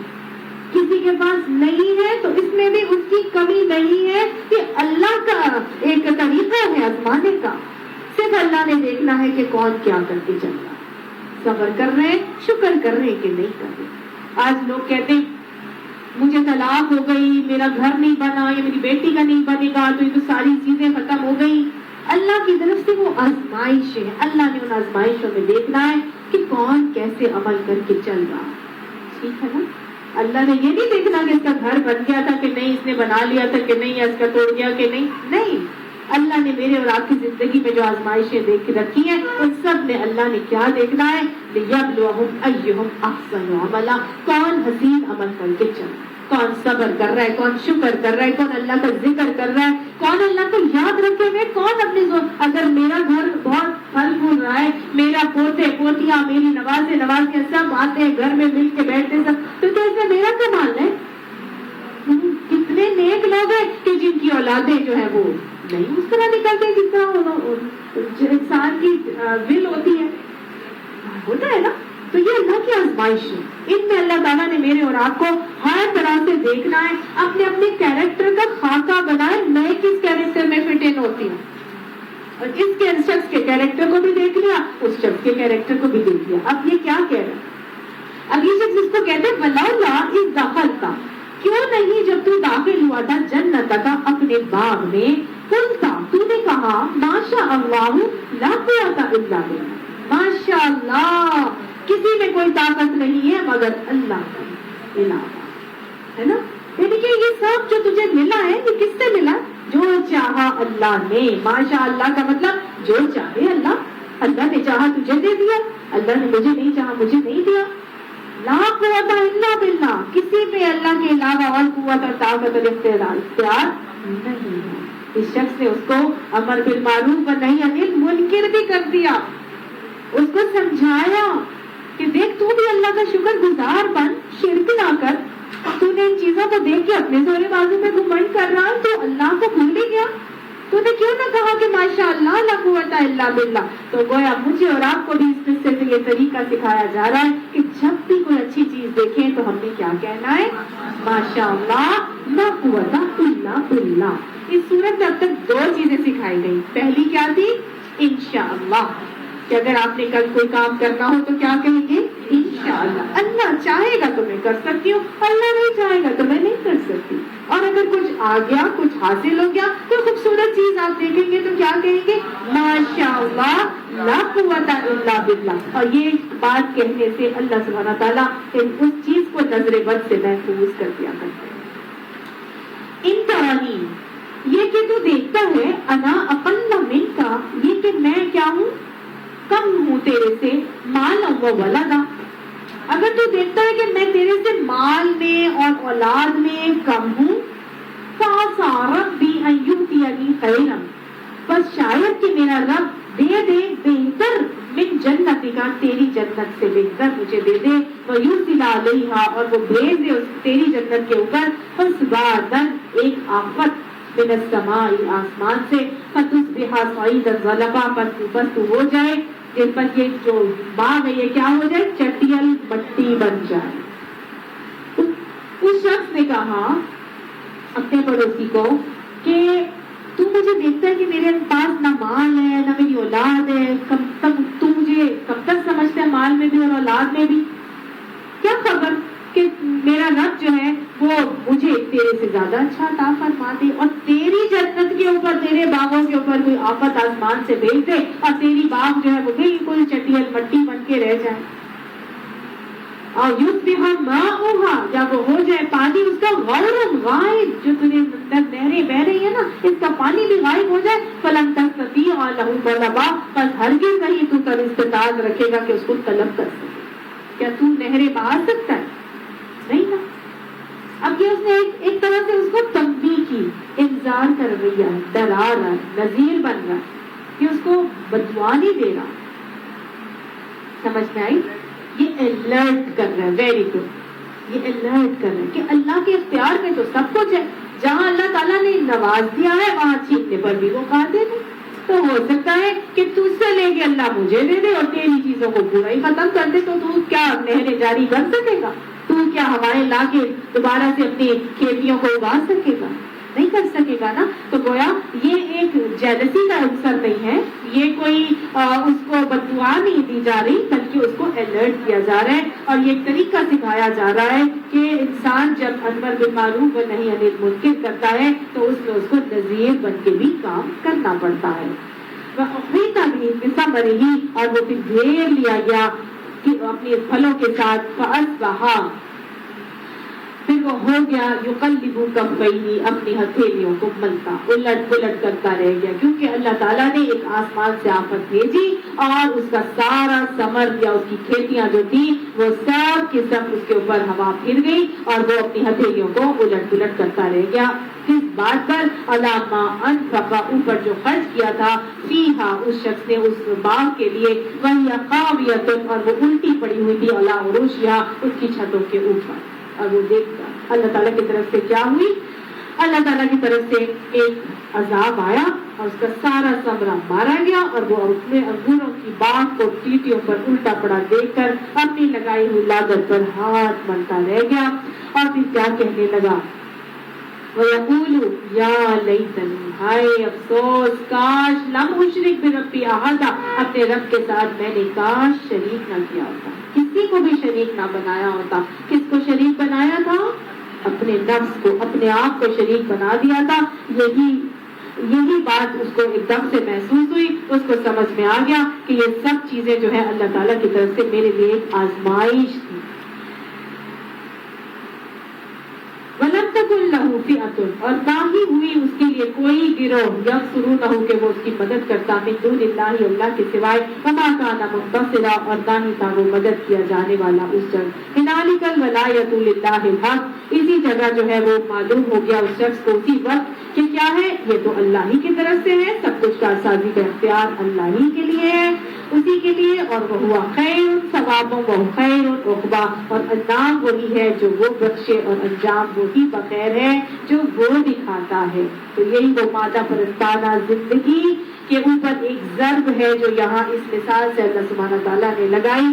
یہ دنیا کے مال اسباب جو اللہ تعالیٰ عطا فرماتا ہے اس لیے عطا فرماتا ہے کہ کیا کرو، ان مالوں اور ان اسباب سے اپنی آخرت سنوارنے کا سبب مت کر لو. ایسا نہ ہو کہ جو مال اور اسباب اللہ تعالیٰ نے مجھے اور آپ کو عطا فرمائی، یہ مال اور اسباب تو ہمیں مل جائیں لیکن ان کے باوجود ہم آخرت کے فقیر، امت کے مسکین اور امت کے فقیر اور امت کے بانجھ بن جائیں. اللہ تعالیٰ فرماتا ہے وَاضْرِبْ لَهُمْ مَثَلَ الْحَيَاةِ الدُّنْيَا، اور مثال دو ان کو دنیا کی زندگی کی. کیسی ہے دنیا کی زندگی کی مثال؟ کماء، جیسے کہ ایک پانی ہے، أَنزَلْنَاهُ مِنَ السَّمَاءِ، نازل کیا ہے ہم نے اس کو آسمان سے. آسمان سے جو پانی نازل ہوتا ہے اس کو کیا کہتے ہیں؟ بارش. دنیا کی زندگی کی مثال سمجھائی جا رہی ہے کہ جیسے ایک بارش برس رہی ہے، فَاخْتَلَطَ بِهِ نَبَاتُ الْأَرْضِ، بس اس میں سے نکل آئی زمین میں سے کھیتیاں، نباتات اگائے. فَأَصْبَحَ حَشِيمًا، بس وہ ہو گیا ریزہ ریزہ، تَذْرُوهُ الرِّيَاحُ، وہ لے جاتی ہیں اس کو ہوائیں. تو آہستہ آہستہ کیا ہوتا ہے جب اللہ سبحانہ تعالیٰ وَكَانَ اللَّهُ عَلَىٰ كُلِّ شَيْءٍ مُقْتَدِرًا، اللہ سبحانہ تعالیٰ ہر چیز کے اوپر قدرت رکھنے والا. اس مثال کو بڑا ہی خوبصورت انداز میں اللہ تعالیٰ نے چھوٹی سی بات کہہ کر بہت بڑی حقیقت مجھے اور آپ کو سمجھا دی کہ دنیا کی مثال کیسی ہے. جیسے ایک آسمان سے بارش برس رہی ہے اور اس بارش کے برسنے سے کیا ہوتا ہے، جو بیج ہوتے ہیں اس میں سے کھیتیاں نکل آتی ہیں. پھر وہ کھیتی پھلتی پھولتی ہے، بڑی ہوتی ہے، پھر وہ کیا بنتی ہے؟ درخت وغیرہ بن جاتی ہے. پھر آہستہ آہستہ کیا ہوتا ہے؟ وہ درخت پہ پھل لگتے ہیں. پھر کیا ہوتا ہے؟ سب خوش ہوتے ہیں اس کو دیکھ کے، ہر کوئی خوش ہوتا ہے. اس پھل سے سب مستفید ہوتے ہیں، فائدہ حاصل کرتے ہیں. چڑیاں پرندے جاتے ہیں گھونسلے بناتے ہیں، جانور بھی جا کے اس کے سائے میں بیٹھتے ہیں. پھر کیا ہوتا ہے؟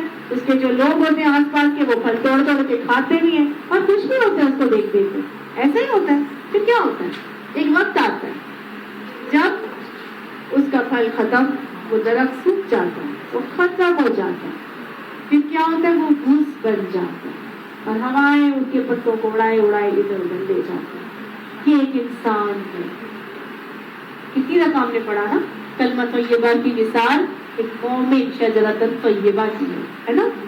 بالکل ایسا ہی یہی حیات دنیا کی مثال. جب انسان پیدا ہوتا ہے تو اللہ تعالیٰ کی طرف سے اس کے اوپر نعمتوں کی انعامات کی بارش برسائی جاتی ہے.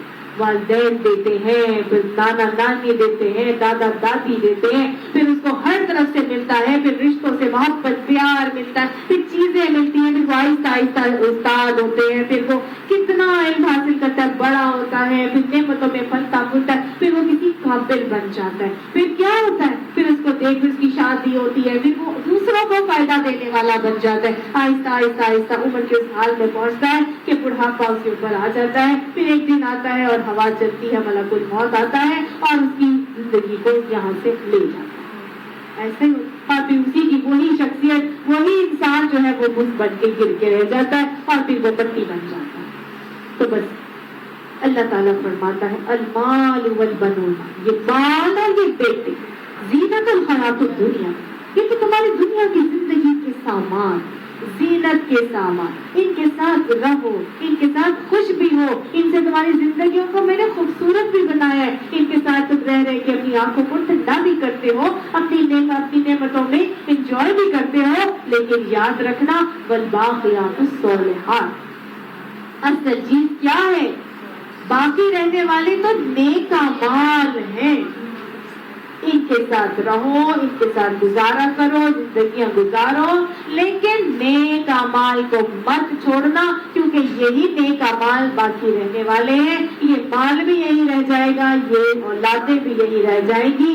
مال بھی آزمائش، اولادیں بھی آزمائش، بیویاں بھی آزمائش، پڑوسی ہمسائے بھی آزمائش. دنیا کی ہر نعمت اللہ تعالیٰ کی طرف سے آزمائش ہے. لیکن باقیات الصالحات کیسے بنتی ہیں؟ یہی مال، یہی اولاد. کیا صلی اللہ علیہ وسلم نے فرمایا کہ اس عمل کا سلسلہ جب انسان اس دنیا سے جاتا ہے تو منقطع ہو جاتا ہے. صرف 3 اعمال ہیں جو اس کے ساتھ جاتے ہیں. ایک وہ علم نافع جو وہ کسی کو سکھا گیا، ایک وہ مال جو وہ صدقہ جاریہ کے کاموں میں لگا گیا، اور ایک وہ نیک اولاد جو اس کے دعائے بخشش اور استغفار کرتی ہے. تو مال کو بھی جو صدقہ جاریہ میں لگا دیا وہ تمہیں باقیات الصالحات کی صورت میں ملے گا. وہ اولاد بھی جس کو تم نے نیکی کے راستے پہ چلا دیا، وہ اولاد ہی نیکی، جو نیک اولاد ہوگی اپنے والدین کے لیے بخشش کی دعا کرے گی، نیک عمل کرے گی، اس کا اجر اللہ کی طرف سے اور اس شخص کو ملتا رہے گا. تو یہی باقیات الصالحات بن جائیں گے. ایسا نہ ہو کہ اللہ تعالیٰ نے مجھے آپ کو اتنا جو عطا فرمایا ہے، ہم میں سے کوئی خدا نخواستہ آخرت میں امت کا مسکین بن جائے، امت کا فقیر بن جائے یا امت کا بانجھ جائے. آپ نے پوچھا تھا امت کا فقیر کون ہے؟ پھر آپ نے فرمایا امت کا فقیر وہ نہیں جس کو اللہ نے ڈھیر مال دیا لیکن مال نہ دیا، لیکن امت کا فقیر وہ ہے جس کو اللہ نے ڈھیر مال دیا لیکن اس نے اپنا مال آگے نہیں بھیجا، اس نے اپنے مال کو صدقہ جاریہ کے کاموں میں نہیں لگایا. وہ ہوگا امت کا فقیر.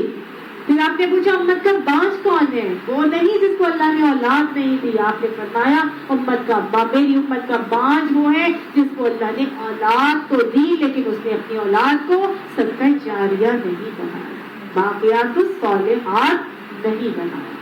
اللہ ہمیں اپنے بالوں کو، اپنی اولادوں کو باقیات الصالحات بنانے کی توفیق عطا فرمائے. خیر، یہ کیا ہے؟ والباقیات الصالحات تو بہترین چیز ہے. ان رب کا، تیرے رب کے نزدیک ثواب اور اجر کے لحاظ سے وخیر و نبلا، اور توقع یا امید کے لحاظ سے بھی کہ انہی سے توقع ہے کہ تجھے باقی آگے کے بہترین انعامات سے نوازا چلا جائے گا۔ اللہ تعالیٰ نے مجھے آپ کو صاف صاف بتا دیا ہے یہاں پر وَيَوْمَ نُسَيِّرُ الْجِبَالَ، اور اس دن جب کہ ہم چلائیں گے پہاڑوں کو، وَتَرَى الْأَرْضَ بَارِزَةً، اور تم دیکھو گے کھلی ہوئی زمین کو دیکھو گے کہ وہ کھلی ہوئی ہے، وَحَشَرْنَاهُمْ، اور ہم جمع کریں گے ان سب کو، فَلَمْ نُغَادِرْ مِنْهُمْ أَحَدًا، اور ہم ان میں سے کسی ایک کو بھی چھوڑیں گے نہیں، ہر ایک کو عُرِضُوا عَلَىٰ رَبِّكَ صَفًّا، صف در صف پیش کیا جائے گا، لَقَدْ جِئْتُمُونَا، البتہ یقیناً آ گئے تم ہمارے پاس، کما خلقناکم اول مرۃ، جیسے ہم نے تمہیں پہلی مرتبہ پیدا کیا تھا۔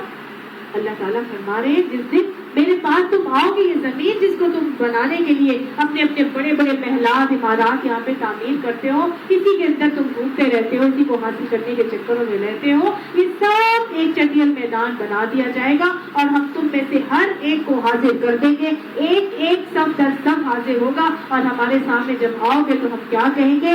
ہمارے پاس آ گئے ہو اسی طرح جس طرح ہم نے پہلی مرتبہ تمہیں پیدا کر کے بھیجا تھا۔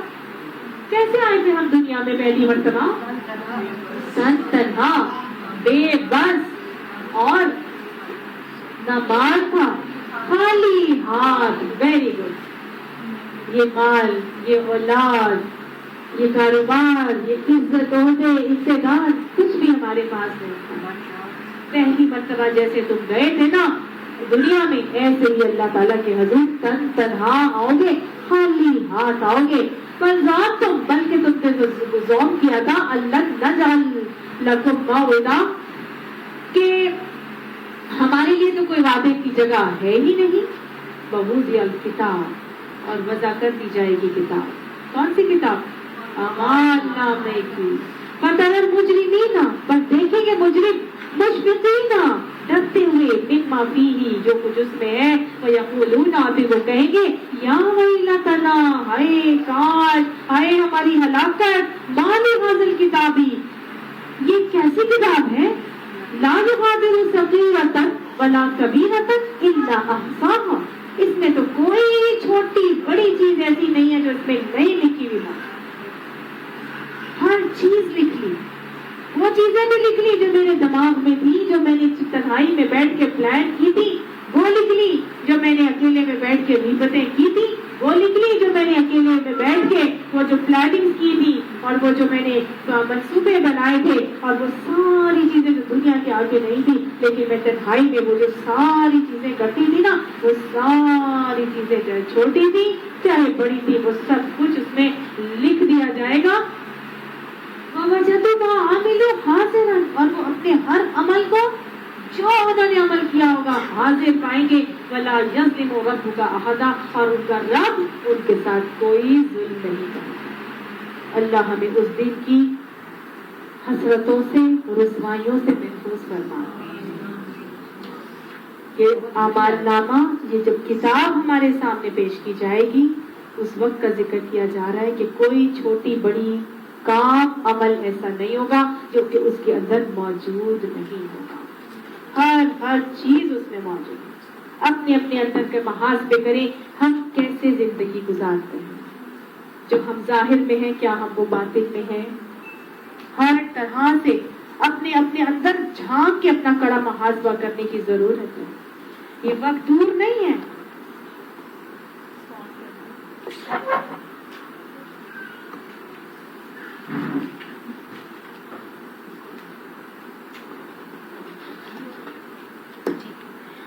وہ وقت دور نہیں ہے جب قیامت کا نزول ہونے والا ہے۔ یہ سورہ کہف، جیسے کہ میں نے آپ کو بتایا تھا نا، ہمیں دجال کے فتنے سے پریپیئر کرتی ہے، اس کے فتنے سے بچاؤ کی تدبیر ہمیں پرووائڈ کرتی ہے۔ اس کے فتنے دوسرا واقعہ ہے جو ہم نے اس کے اندر پڑھا، پہلا سورہ کہف کا، اس میں بھی مجھے اور آپ کو یہ پتا چل رہا تھا کہ ایمان کو بچانے کے لیے کیا کرنا ہے، لوگوں کے ساتھ، اپنے جیسے لائک مائنڈڈ لوگوں کے ساتھ جڑ جانا ہے۔ آج بھی ہماری بات کی ابتدا ایسے ہی ہوئی تھی، لائک مائنڈڈ لوگوں کے ساتھ بہترین صحبتوں کو اختیار کر لیا جائے۔ پھر کہہ دیا گیا ان لوگوں کے ساتھ جڑ جاؤ جو اللہ کو صبح و شام یاد رکھتے ہیں، کیونکہ وہ اللہ کی ذکر ان کے ساتھ، ذکر الہی سے ان کی زبانیں صبح و شام پکار رہی ہیں اللہ کو، اللہ کی خوشنودی حاصل کر رہے ہیں۔ ان لوگوں کے پاس مت جاؤ جن کے ذکر دل کو ہم نے اپنی یاد سے غافل کر دیا۔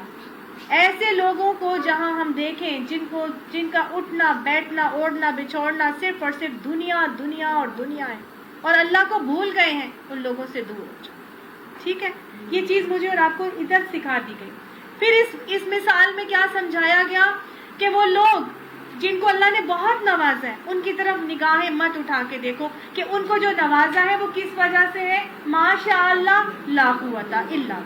اگر اللہ چاہے تو وہ لے کے میرے پاس دے دے، اور مجھے نہیں نوازا تو مجھے اللہ تعالیٰ نواز دے، اور جن کو نوازا ہے ان سے اللہ تعالیٰ لے لے۔ آزمائش میں پورا اترنا۔ دجال کے فتنے میں ایک فتنہ یہ بھی تھا کہ وہ کیسے آزمائے گا، انسان کو مال سے آزمائے گا، ہے نا، وہ رزق دے گا اور رزق دینے کے ساتھ ساتھ کیا کرے گا، ہوائیں چلائے گا، بارشوں کو لے کر آئے گا اور وہاں پر خوب اگائے گا۔ یہ کون ہے دجال؟ یہ کب آئے گا دجال؟ کوئی شخص ہے کیا؟ ایک شخص ہے، یہ باقاعدہ طور پر ایک شخص ہے۔ ہم کہتے ہیں جی امریکہ کی ریاست دجال ہے، فلانا ملک دجال ہے، نہیں، آپ صلی اللہ علیہ وسلم نے صاف صاف حدیثیں بتا دی کہ دجال ایک شخص ہے، کانا ہوگا ایک آنکھ سے، بائیں آنکھ سے وہ کانا ہوگا، اور اس کی آنکھ کیسی ہوگی، ابلے ہوئے انگور کی مانند ہوگی، اچھی جسامت والا سرخ رنگ کا ہوگا، گھنگریالے اس کے بال ہوں گے، علم میں بہت اپر لیول پر ہوتا ہے۔ میں نے آپ کو پچھلی سبق میں بھی بتایا تھا کہ وہ کیا کیا ان کے طریقے ہاتھ کی صورت میں اور سوال بارڈ سیڈ والٹ کی صورت میں رزق پہنچانے کے جو اس نے شروع کیے ہوئے ہیں، اور ایسے وہ استعمال کر کے رزق پہنچانے کا یا قحط لانے کا، سونامی، زلزلے، یہ سب کیسے دنیا کے ویدر کو وہ کنٹرول کرے گا، شروعات ہو چکی ہے اور وہ کر رہا ہے۔ اب یہ نکلے گا کس طرح، یہ کون ہے؟ تو قرب قیامت میں احادیث ہمیں بتاتی ہیں کہ امام مہدی کا ظہور ہوگا۔ ٹھیک ہے، امام مہدی کا ظہور کس وقت ہوگا؟ یہ اس وقت ہوگا کہ جب ملحمۃ الکبریٰ لڑی جائے گی۔ ملحمۃ الکبریٰ وہ جنگ ہے جو کہ عیسائیوں کے اور مسلمانوں کے درمیان لڑی جائے گی۔ اس سے پہلے ایک جنگ ہوگی جو کہ مسلمان اور عیسائی، میں ساری باتوں کا لب لباب آپ کو بتائی، پھر دجال کے اوپر آؤں گی کیونکہ یہ میں ذرا بریفلی جانا چاہتی ہوں۔ دجال جو ہے وہ ابھی نہیں نکلا، ابھی امام مہدی کا ظہور ہونے سے پہلے ملحمۃ الکبریٰ میں مسلمان اور عیسائی مل کے ایک خاص تیسرا دشمن ہوگا، اس سے وہ لڑیں گے۔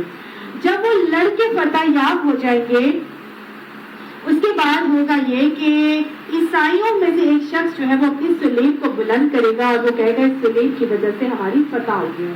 تو مسلمان جو ہیں وہ آپس میں اشتعال انگیز ہو جائیں گے، ان کی آپس میں لڑائی ہو جائے گی، اور اس لڑائی سے عیسائی جو ہے وہ مسلمانوں سے علیحدہ ہو جائیں گے۔ 80 ممالک عیسائیوں کے ملیں گے، 80 جھنڈوں کے ساتھ وہ آئیں گے، ہر ملک کے اندر 12 ہزار کا لشکر ہوگا، اور وہ سب کے سب کمبائنڈ فورسز کے ساتھ آگے مسلمانوں کی ریاست کے اوپر حملہ آور ہوں گے۔ ٹھیک ہے، یہ مسلمانوں کا جو لشکر ہے، یہ مسلمانوں کا لشکر سارے کا سارا ختم ہو جائے گا۔ ٹھیک ہے، ان کے درمیان 4 دن تک جنگ جاری رہے گی، اور یہ جنگ جو ہوگی عین ممکن ہے کہ یہ اس کا علاقہ بتایا گیا ہے فلسطین، شام کے اندر ایک علاقہ ہے، اس کا نام بھی باقاعدہ آتا ہے، وہاں پر یہ جنگ لڑی جائے گی۔ پہلے دن سارے مسلمان ختم، پھر رات ہو جائے گی، جنگ ختم، اگلے دن پھر سے شروع، پھر سارے مسلمان جو لڑ رہے ہوں گے سب ختم، ہلاک ہو جائیں گے، اور اس کے بعد تیسرا دن ہوگا، تیسرے دن بھی جتنے مسلمان لڑنے جائیں گے وہ سب ہلاک ہو جائیں گے۔ اب اللہ تعالیٰ کی طرف سے چوتھے دن ان کو فتح نصیب ہوگی۔ اب یہ جو مسلمان جو فتح یاب ہوں گے، اب یہ بہت چنے ہوئے ایمان والے لوگ ہیں، جو اس جنگ میں جو لڑیں گے ان کے لیے بہت بڑی خوشخبریاں بھی آتی ہیں۔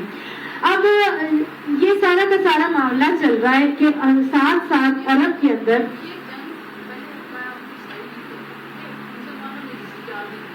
جی وہ جو مسلمانوں اور عیسائیوں نے جو آپس میں لڑی تھی نا، وہ ایک تھرڈ پارٹی کے اگینسٹ لڑی تھی. ٹھیک ہے، وہ تھرڈ پارٹی کون ہے یہ نہیں بتایا گیا. این ممکن ہے کہ تھرڈ پارٹی جو ہے یہ وہ ایلیمناٹیز ہو، این ممکن ہے، ہمیں نہیں پتا، کیونکہ ایلیمناٹیز کے اگینسٹ تو عیسائی بھی بہت اگینسٹ ہے نا. جو اچھا خیر وہ جو شیطان کو پوجنے والا گروپ ہے اس کو ایلیمناٹیز کہا جاتا ہے. اب یہ ہو گئی ہے کہ عرب کے اندر خلافت شروع ہو چکی ہوگی اور عرب کا جو خلیفہ ہے اس کا انتقال ہو جائے گا. ابھی خلیفہ منتخب نہیں کیا گیا ہوگا کہ امام مہدی کا ظہور ہو جائے گا. امام مہدی کی عین ممکن ہے پیدائش ہو چکی ہے، لیکن کسی کو پتہ نہیں ہے کہ وہ امام مہدی ہے. ان کو ایک دم سے پہچانا جائے گا، ایک دم سے ان کے ہاتھوں پر بیعت ہوگی اور ایک دم سے اللہ تعالیٰ کی طرف سے ان کی ساری چیزیں جو ہے وہ شروع ہو جائیں گی. وہ باقاعدہ طور پر حدیث سے پتہ چلتا ہے وہ خانہ کعبہ کا طواف کر رہے ہوں گے، حجر اسود اور مقام ابراہیم کے درمیان میں ہوں گے کہ وہاں پہ بیٹھے ہوئے کچھ لوگ جو ہیں ان کی نشانی سے ان کو پہچان لیں گے اور جائیں گے اور ان کو ان کے ہاتھ پر بیعت کریں گے. وہ پہلے انکار کریں گے لیکن ان کو پھر اپنا بنایا جائے گا اور ان کو کہا جائے گا کہ آپ جو ہے وہ اس بات کا اعلان کریں. اور وہ آپ صلی اللہ علیہ وسلم کی حدیث کے مطابق وہ حضور صلی اللہ علیہ وسلم کی ہی نسل میں سے ہوں گے. ان کا نام جو ہے وہ محمد ہوگا اور محمد بن عبداللہ ہی ان کا نام بھی ہوگا، لیکن ان کو مہدی اس لیے کہا جائے گا کیونکہ وہ ہدایت دینے والے ہوں گے. ٹھیک ہے، اب جب یہ ہو جائے گا تو جو سعودی حکومت ہے اس کو یہ شک ہوگا کہ یہ سب کیا ہو رہا ہے، تو حضرت امام مہدی کو ختم کرنے کے لیے شام کی طرف سے ایک لشکر آئے گا جو ان کو ختم کر دیا جائے. جب وہ لشکر بیدا کے مقام پر پہنچے گا تو ان کو وہ اللہ تعالیٰ کی طرف سے خسف ہوگا اور وہ لشکر زمین میں دھنس جائے گا. ایک شخص باقی بچے گا اور وہ جا کے ساری رودات بتائے گا کہ ہمارا تو سارا لشکر جو ہے وہ زمین میں دھنس گیا. یہ نشانی ہوگی حضرت امام مہدی کی کہ یہ واقعی امام مہدی ہے. اب جاب پر جاب علماء وغیرہ جو ہے وہ جائیں گے اور فضلاء وہ جا کے امام مہدی کے ہاتھ پر بیعت کریں گے. امام مہدی قیام کریں گے مکہ کے اندر اور یہاں پر اب وہ آگے 7 سال حکومت کریں گے اور ان کے حکومت کے دور میں اتنی فراوانی ہوگی کہ زکوٰۃ دینے والا کوئی موجود نہیں ہوگا. بہت انصاف کا نظام وہ قائم کریں گے. جبکہ نکلیں گے یہاں سے اب خوشخون دنیا ٹرکی اس وقت تک عیسائیوں کے قبضے میں آ چکا ہوگا. یہ اپنے لشکر کو لے کے نکلیں گے اور ترکوں سے لڑائی کریں گے اور جا کے ترکوں سے حاصل کریں گے، اس دنیا کو حاصل کر لیں گے، یعنی کہ قبضہ پا لیں گے. اب جب کہ یہاں پہنچیں گے اور اپنی فتح یاب ہو جائیں گے، اپنی تلواروں کو لٹکا رہے ہوں گے زیتون کے درختوں سے. حدیث میں آتا ہے کہ فوراً سے ان کو پتہ چلے گا کہ دجال نکل آیا. ٹھیک ہے، دجال نکل آئے. یہ سب کے سب لشکر سمیت بھاگیں گے کہاں؟ بیت المقدس میں. بیت المقدس آباد ہوگا، مدینہ برباد ہوگا. مدینہ کی بربادی ہوگی، بیت المقدس کی آبادی ہوگی، اس کے بعد دجال کا خروج ہوگا. اب یہ سب بھاگیں گے وہاں پر تو پتہ چلے گا جب بیت المقدس پہنچیں گے تو جی یہاں پر تو کوئی دجال نہیں نکلا. یہ وہ وقت ہوگا جب اب پڑھائی جا رہی ہے، فجر کی اذان بھی جا چکی ہے، اقامت کہیں جا چکی ہے، حضرت عیسیٰ علیہ السلام کا نزول ہوگا. حضرت عیسیٰ علیہ السلام کا نزول ہوگا. نزول مسیح جب ہوگا حضرت عیسیٰ علیہ السلام زمین پر اتارے جائیں گے. حضرت امام مہدی کی ابتدا میں نماز ادا کریں گے کیونکہ ان کو کہا جائے گا آپ پڑھائیں، تو کہیں گے نہیں آپ ہی پڑھائیں. تو جب یہ مسلمان امام کے پیچھے نماز پڑھیں گے تو گویا یہ ثبوت ہوگا کہ انہوں نے عیسائیت چھوڑ کے مسلمان ہی ہو گئے، تو سارے عیسائی مسلمان ہو جائیں گے. اب یہ پتہ چلے گا کہ دجال نکل آیا ہے. دجال کیسے نکلے گا؟ یہ نکلے گا ایک غضبناک ہوگا، کسی بات پہ بہت اسے غصہ آئے گا اور اس کا خروج ہو جائے گا. ٹھیک ہے، اس کا خروج ہوگا، یہ آئے گا. آپ صلی اللہ علیہ وسلم نے اس کے بارے میں بتایا کہ یہ کون ہوگا. دجال کا ظہور ایسے وقت میں ہوگا کہ جب کہ لوگ اس سے بالکل غافل ہو چکیں گے. اس کے خروج کی ابتدا ایران کے شہر خراسان سے ہوگی. دجال بحر ہند کے کسی نامعلوم جزیرے میں زنجیروں میں جکڑا ہوا ہے. بحر ہند کے جزیرے میں زنجیروں سے جکڑا ہوا ہے۔ یہ شخص کون ہے؟ حضرت فاطمہ بنت قیس سے روایت ہے کہ ایک رات آپ صلی اللہ علیہ وسلم عشاء کی نماز کے لیے دیر سے تشریف لائے اور فرمایا کہ مجھے تمیم داری یعنی ایک عیسائی عالم جو بعد میں مسلمان ہو گئے تھے ان کی باتوں نے روک لیا تھا، وہ مجھ سے کر رہا تھا۔ تمیم نے کہا کہ ایک آدمی کے حوالے سے بتایا کہ وہ آدمی سمندر کے کسی جزیرے پر کشتی سمندر میں طوفانی لہروں کی وجہ سے ایک جگہ پہنچی جہاں پر اسے ایک عورت ملی جو اپنے بالوں کو کھینچ رہی تھی۔ اس آدمی نے اس عورت سے پوچھا کہ تم کون ہے؟ تو اس نے عورت نے کہا کہ میں جساسہ ہوں، یعنی میں جاسوس ہوں، میں دجال کی جاسوس ہوں۔ تو ذرا اس محل کی طرف آ۔ میں محل میں چلا گیا، وہاں میں نے ایک آدمی کو دیکھا جو بالوں کو کھینچ رہا تھا اور توق اور زنجیروں میں جکڑا ہوا تھا، آسمان اور زمین کے درمیان اچھل کود کر رہا تھا۔ میں نے پوچھا تو کون ہے؟ تو اس نے جواب دیا کہ میں دجال۔ پھر دجال نے پوچھا کیا امیوں کے نبی ظاہر ہو گئے؟ تو میں نے کہا کہ ہاں۔ تو اس آدمی نے پوچھا کہ یہ بتاؤ کہ لوگوں نے کیا ان کی اطاعت قبول کر لی یا نافرمانی کی؟ تو میں نے کہا کہ نہیں، لوگوں نے ان کی اطاعت کو قبول کر لیا۔ تو دجال نے کہا کہ یہ ان کے لیے اچھا ہے۔ یہ ابو داؤد کی روایت میں نے آپ کو بتائی، صحیح حدیث ہے۔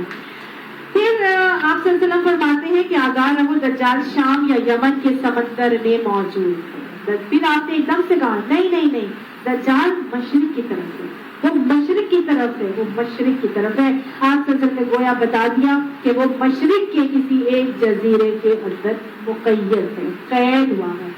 یہ شخص کون تھا؟ یہ آپ صلی اللہ علیہ وسلم کے دور میں ایک شخص، روایات سے ہی پتہ چلتا ہے، مدینے کے یہودی گھرانے میں پیدا ہونے والا ایک شخص ہے جس کا نام ابن سیاد یا ابن سعید ہے۔ یہ اسلام میں کیا آیا تھا، پھر بعد میں یہ مرتد ہو گیا تھا۔ حدیث میں آتا ہے ابو سعید خدری سے کہ ابن سعید نے مجھ سے چند باتیں کی تھی جن کی وجہ سے مجھے اسے برا کہنے میں شرم محسوس ہوئی۔ وہ کہنے لگا کہ میں نے اپنے بارے میں لوگوں سے معذرت کی کہ میں دجال نہیں ہوں، لیکن اے اصحاب رسول، معلوم نہیں تمہیں میرے بارے میں پتہ نہیں کیا گمان ہو گیا ہے۔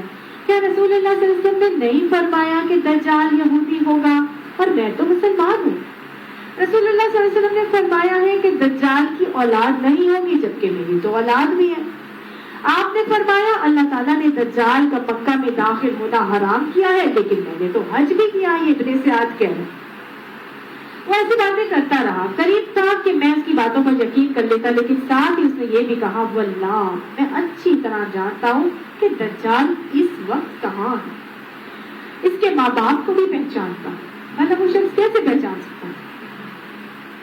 اللہ کی قسم کھا کے کہہ رہا ہے۔ لوگوں نے اپنے سعید سے پوچھا کہ تجھے پسند ہے کہ تو ہی دجال ہو؟ تو اس نے کہا کہ اگر مجھے بنایا جائے تو میں ناپسند نہیں کروں گا۔ سمجھ آئی آپ کو بات؟ تو اہل علم کی تحقیق کے مطابق ابن سعد یا ابن سعید ہی دجال ہے۔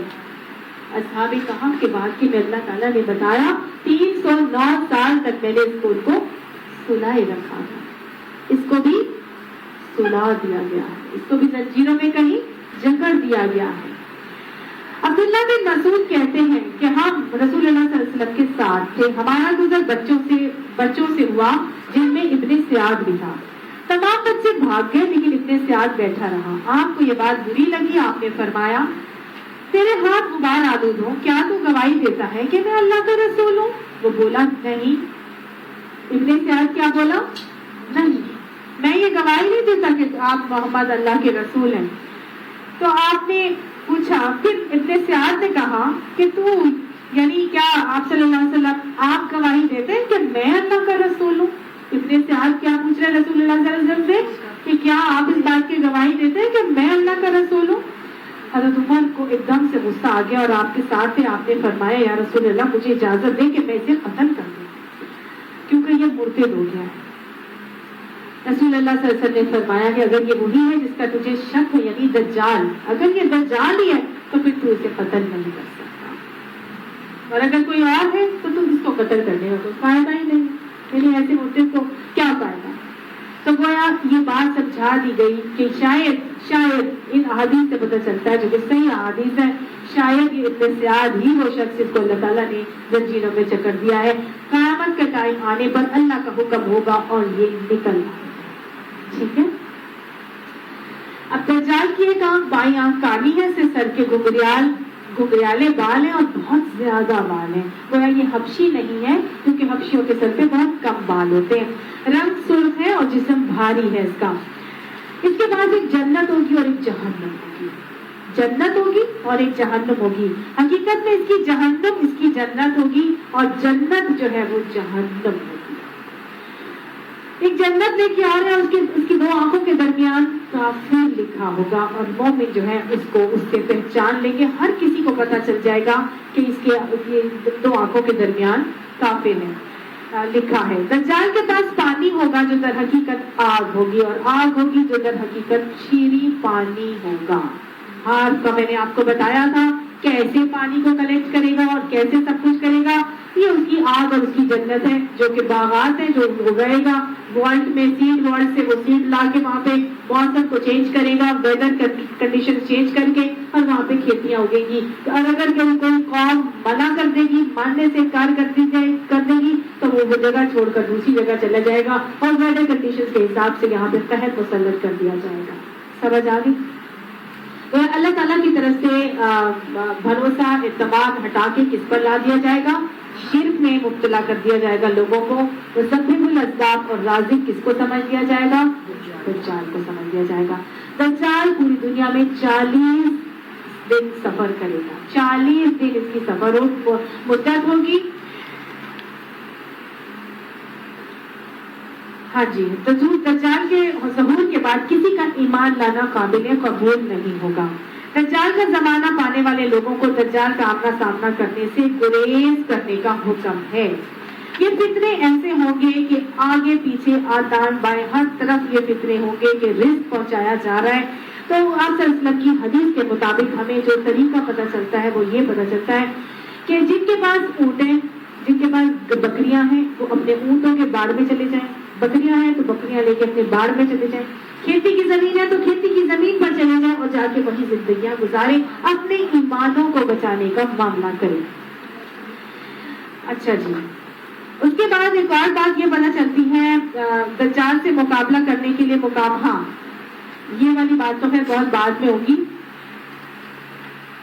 جو دجال سے مقابلہ کریں گے ان کے لیے جنت کی بشارت ہے.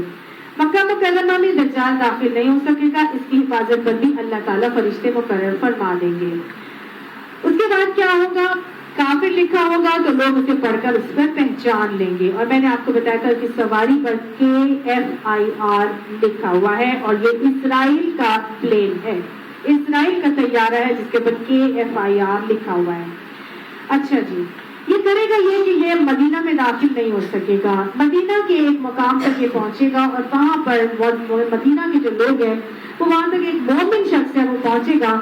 اور مومن جب وہاں پر پہنچے گا تو اس کے ساتھ کیا معاملہ ہوگا؟ حضرت ابو سعید خدری کہتے ہیں کہ رسول اللہ صلی اللہ علیہ وسلم نے فرمایا کہ دجال پر چونکہ مدینہ میں داخل ہونا حرام کر دیا گیا ہے لہٰذا وہ مدینہ سے باہر ایک سنگلاخ زمین پر اترے گا. اس وقت مدینہ والوں میں سے سب سے بہتر آدمی دجال کے پاس جائے گا اور کہے گا میں گواہی دیتا ہوں کہ تو ہی دجال ہے جس کے بارے میں رسول اللہ ہمیں بتا گئے.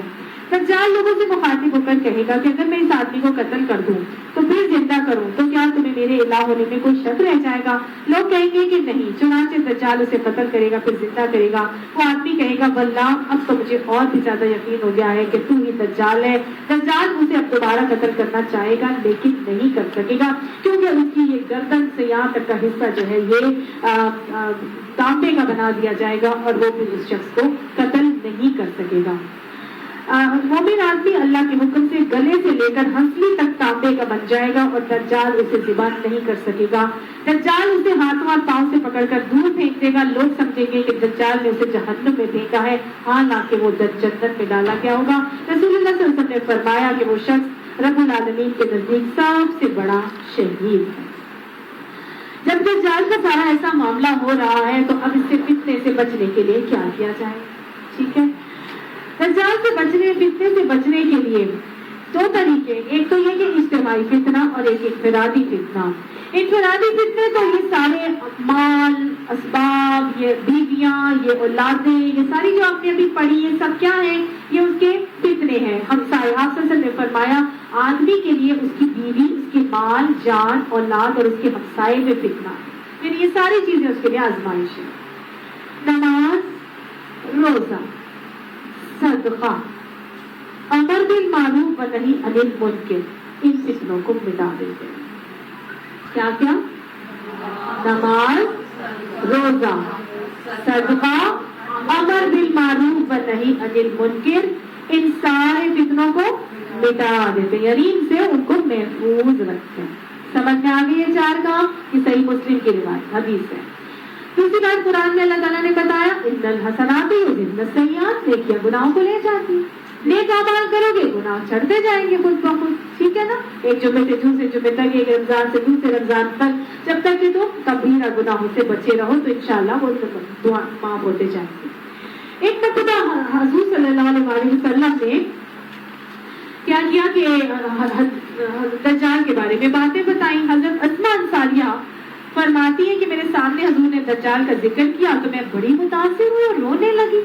آپ صلی اللہ علیہ وسلم وہاں سے اٹھ کے تشریف میں، پھر آپ صلی اللہ علیہ وسلم واپس آئے تو وہ پھر رو رہی تھی اور اتنا رو رہی تھی کہ آپ صلی اللہ علیہ وسلم نے ان سے پوچھا کہ اسماء اتنا کیوں رو رہی ہو؟ تو وہ کہتی ہے کہ کیا یا رسول اللہ، ہم سے تو اتنی بھی بھوک برداشت نہیں ہوتی کہ لونڈی اطمینان سے آٹا گوندھ کر روٹی پکا لے، تو دجال کے عہد میں جو قحط پڑے گا ہم ایمان پر کیسے ثابت قدم رہیں گے؟ حضور نے فرمایا اس وقت اللہ کے ذکر کی کثرت بھوک سے بچائے گی. کیا کرے گی؟ اللہ کے ذکر کی کثرت بھوک سے بچائے گی. آج جو ہم نے مثال پڑھی اس میں اللہ تعالیٰ نے مثال شروع کرنے سے پہلے کیا کہہ دیا تھا؟ ان لوگوں کا ساتھ پکڑ لو جو اللہ کو صبح شام یاد رکھتے اور اس کو مت اس کے اطاعت کرو جس کے دل کو ہم نے ذکر الہی سے غافل کر دیا. تو لطف لباب کیا سمجھ میں آیا کہ اللہ کے ذکر کو صبح شام جاری کر، اس دجال کے فتنے سے بچ جائیں گے. پھر آپ نے دلاسا دیا کہ میری آزاری کی ضرورت نہیں ہے، اگر میں اس وقت تک زندہ رہا تو مسلمانوں کی حفاظت کے لیے سینہ سفر ہو جاؤں گا. اگر دجال کا ظہور میرے پاس ہوا تو ہر مسلمان کی حفاظت اللہ پھر خود کرے گا. بس ضروری کرو گے تو اذکرکم کیسے نہیں ہوگا؟ سکینہ تمہیں کیوں نہیں ملے گا؟ خود اللہ کا تمہیں کیوں نہیں ملے گا؟ ذکر الہی کی کثرت، روزہ ذکر الہی، نماز ذکر الہی، صدقہ ذکر الہی اور امر بالمعروف و نہی عن المنکر تو ہمہ وقت ذکر الہی. تو بار بار اپنی زبانوں کو ذکر الہی سے تر کرنا یہ فتنہ دجال سے بچنے کے لیے بہت ہی مفید طریقہ اللہ کے نبی نے مجھے اور آپ کو بتا دیا. پھر آپ صلی اللہ علیہ وسلم نے اس کے ایک اور چیز اگر ہم دیکھیں کہ آپ سے ایک اور بات ہمیں بتائی کہ مسلمانوں کا بہترین مال وہ بکریاں جنہیں لے کر وہ پہاڑ کی چوٹیوں پر یا بارش کے میدانوں میں چلا جائے تاکہ اپنے دین کو محفوظ رکھ سکے. تو اب میرے پاس تو بکریاں ہیں ہی نہیں، میرے پاس تو نہ کھیتی ہے، تو میں کیسے جاؤں گی ایسی جگہ پر؟ اور کیا میں سارا کچھ چھوڑ چھاڑ کے دنیا کو چھوڑ کے چلی جاؤں؟ ہمارے دین میں تو رحمانیت ہے نہیں.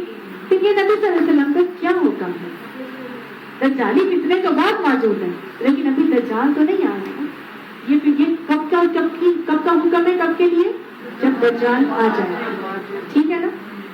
آج کا دور پہ مجھے اور آپ کو کیا کرنا ہے؟ آج کے دور میں یہ اجتماعی فتنے جو ہیں جو ہر طرف سے ہمیں گھیرے میں لیے ہوئے ہیں، ان سے چاہے ہمیں کتنی ہی تکلیف پہنچ رہی ہو، کتنی ہی تنگی میں ہم کیوں نہ جا رہے ہوں، کتنی ہی فاقے میں ہم کیوں مبتلا نہ ہو رہا ہوں، لیکن ہم اگر دیکھیں تو اگر غور کریں تو آج بھی ایسے لوگ موجود ہیں جو امر بالمعروف و نہی عن المنکر کر رہے ہیں. آج بھی لوگ ایسے موجود ہیں جو مسجدوں کو آباد کر رہے ہیں.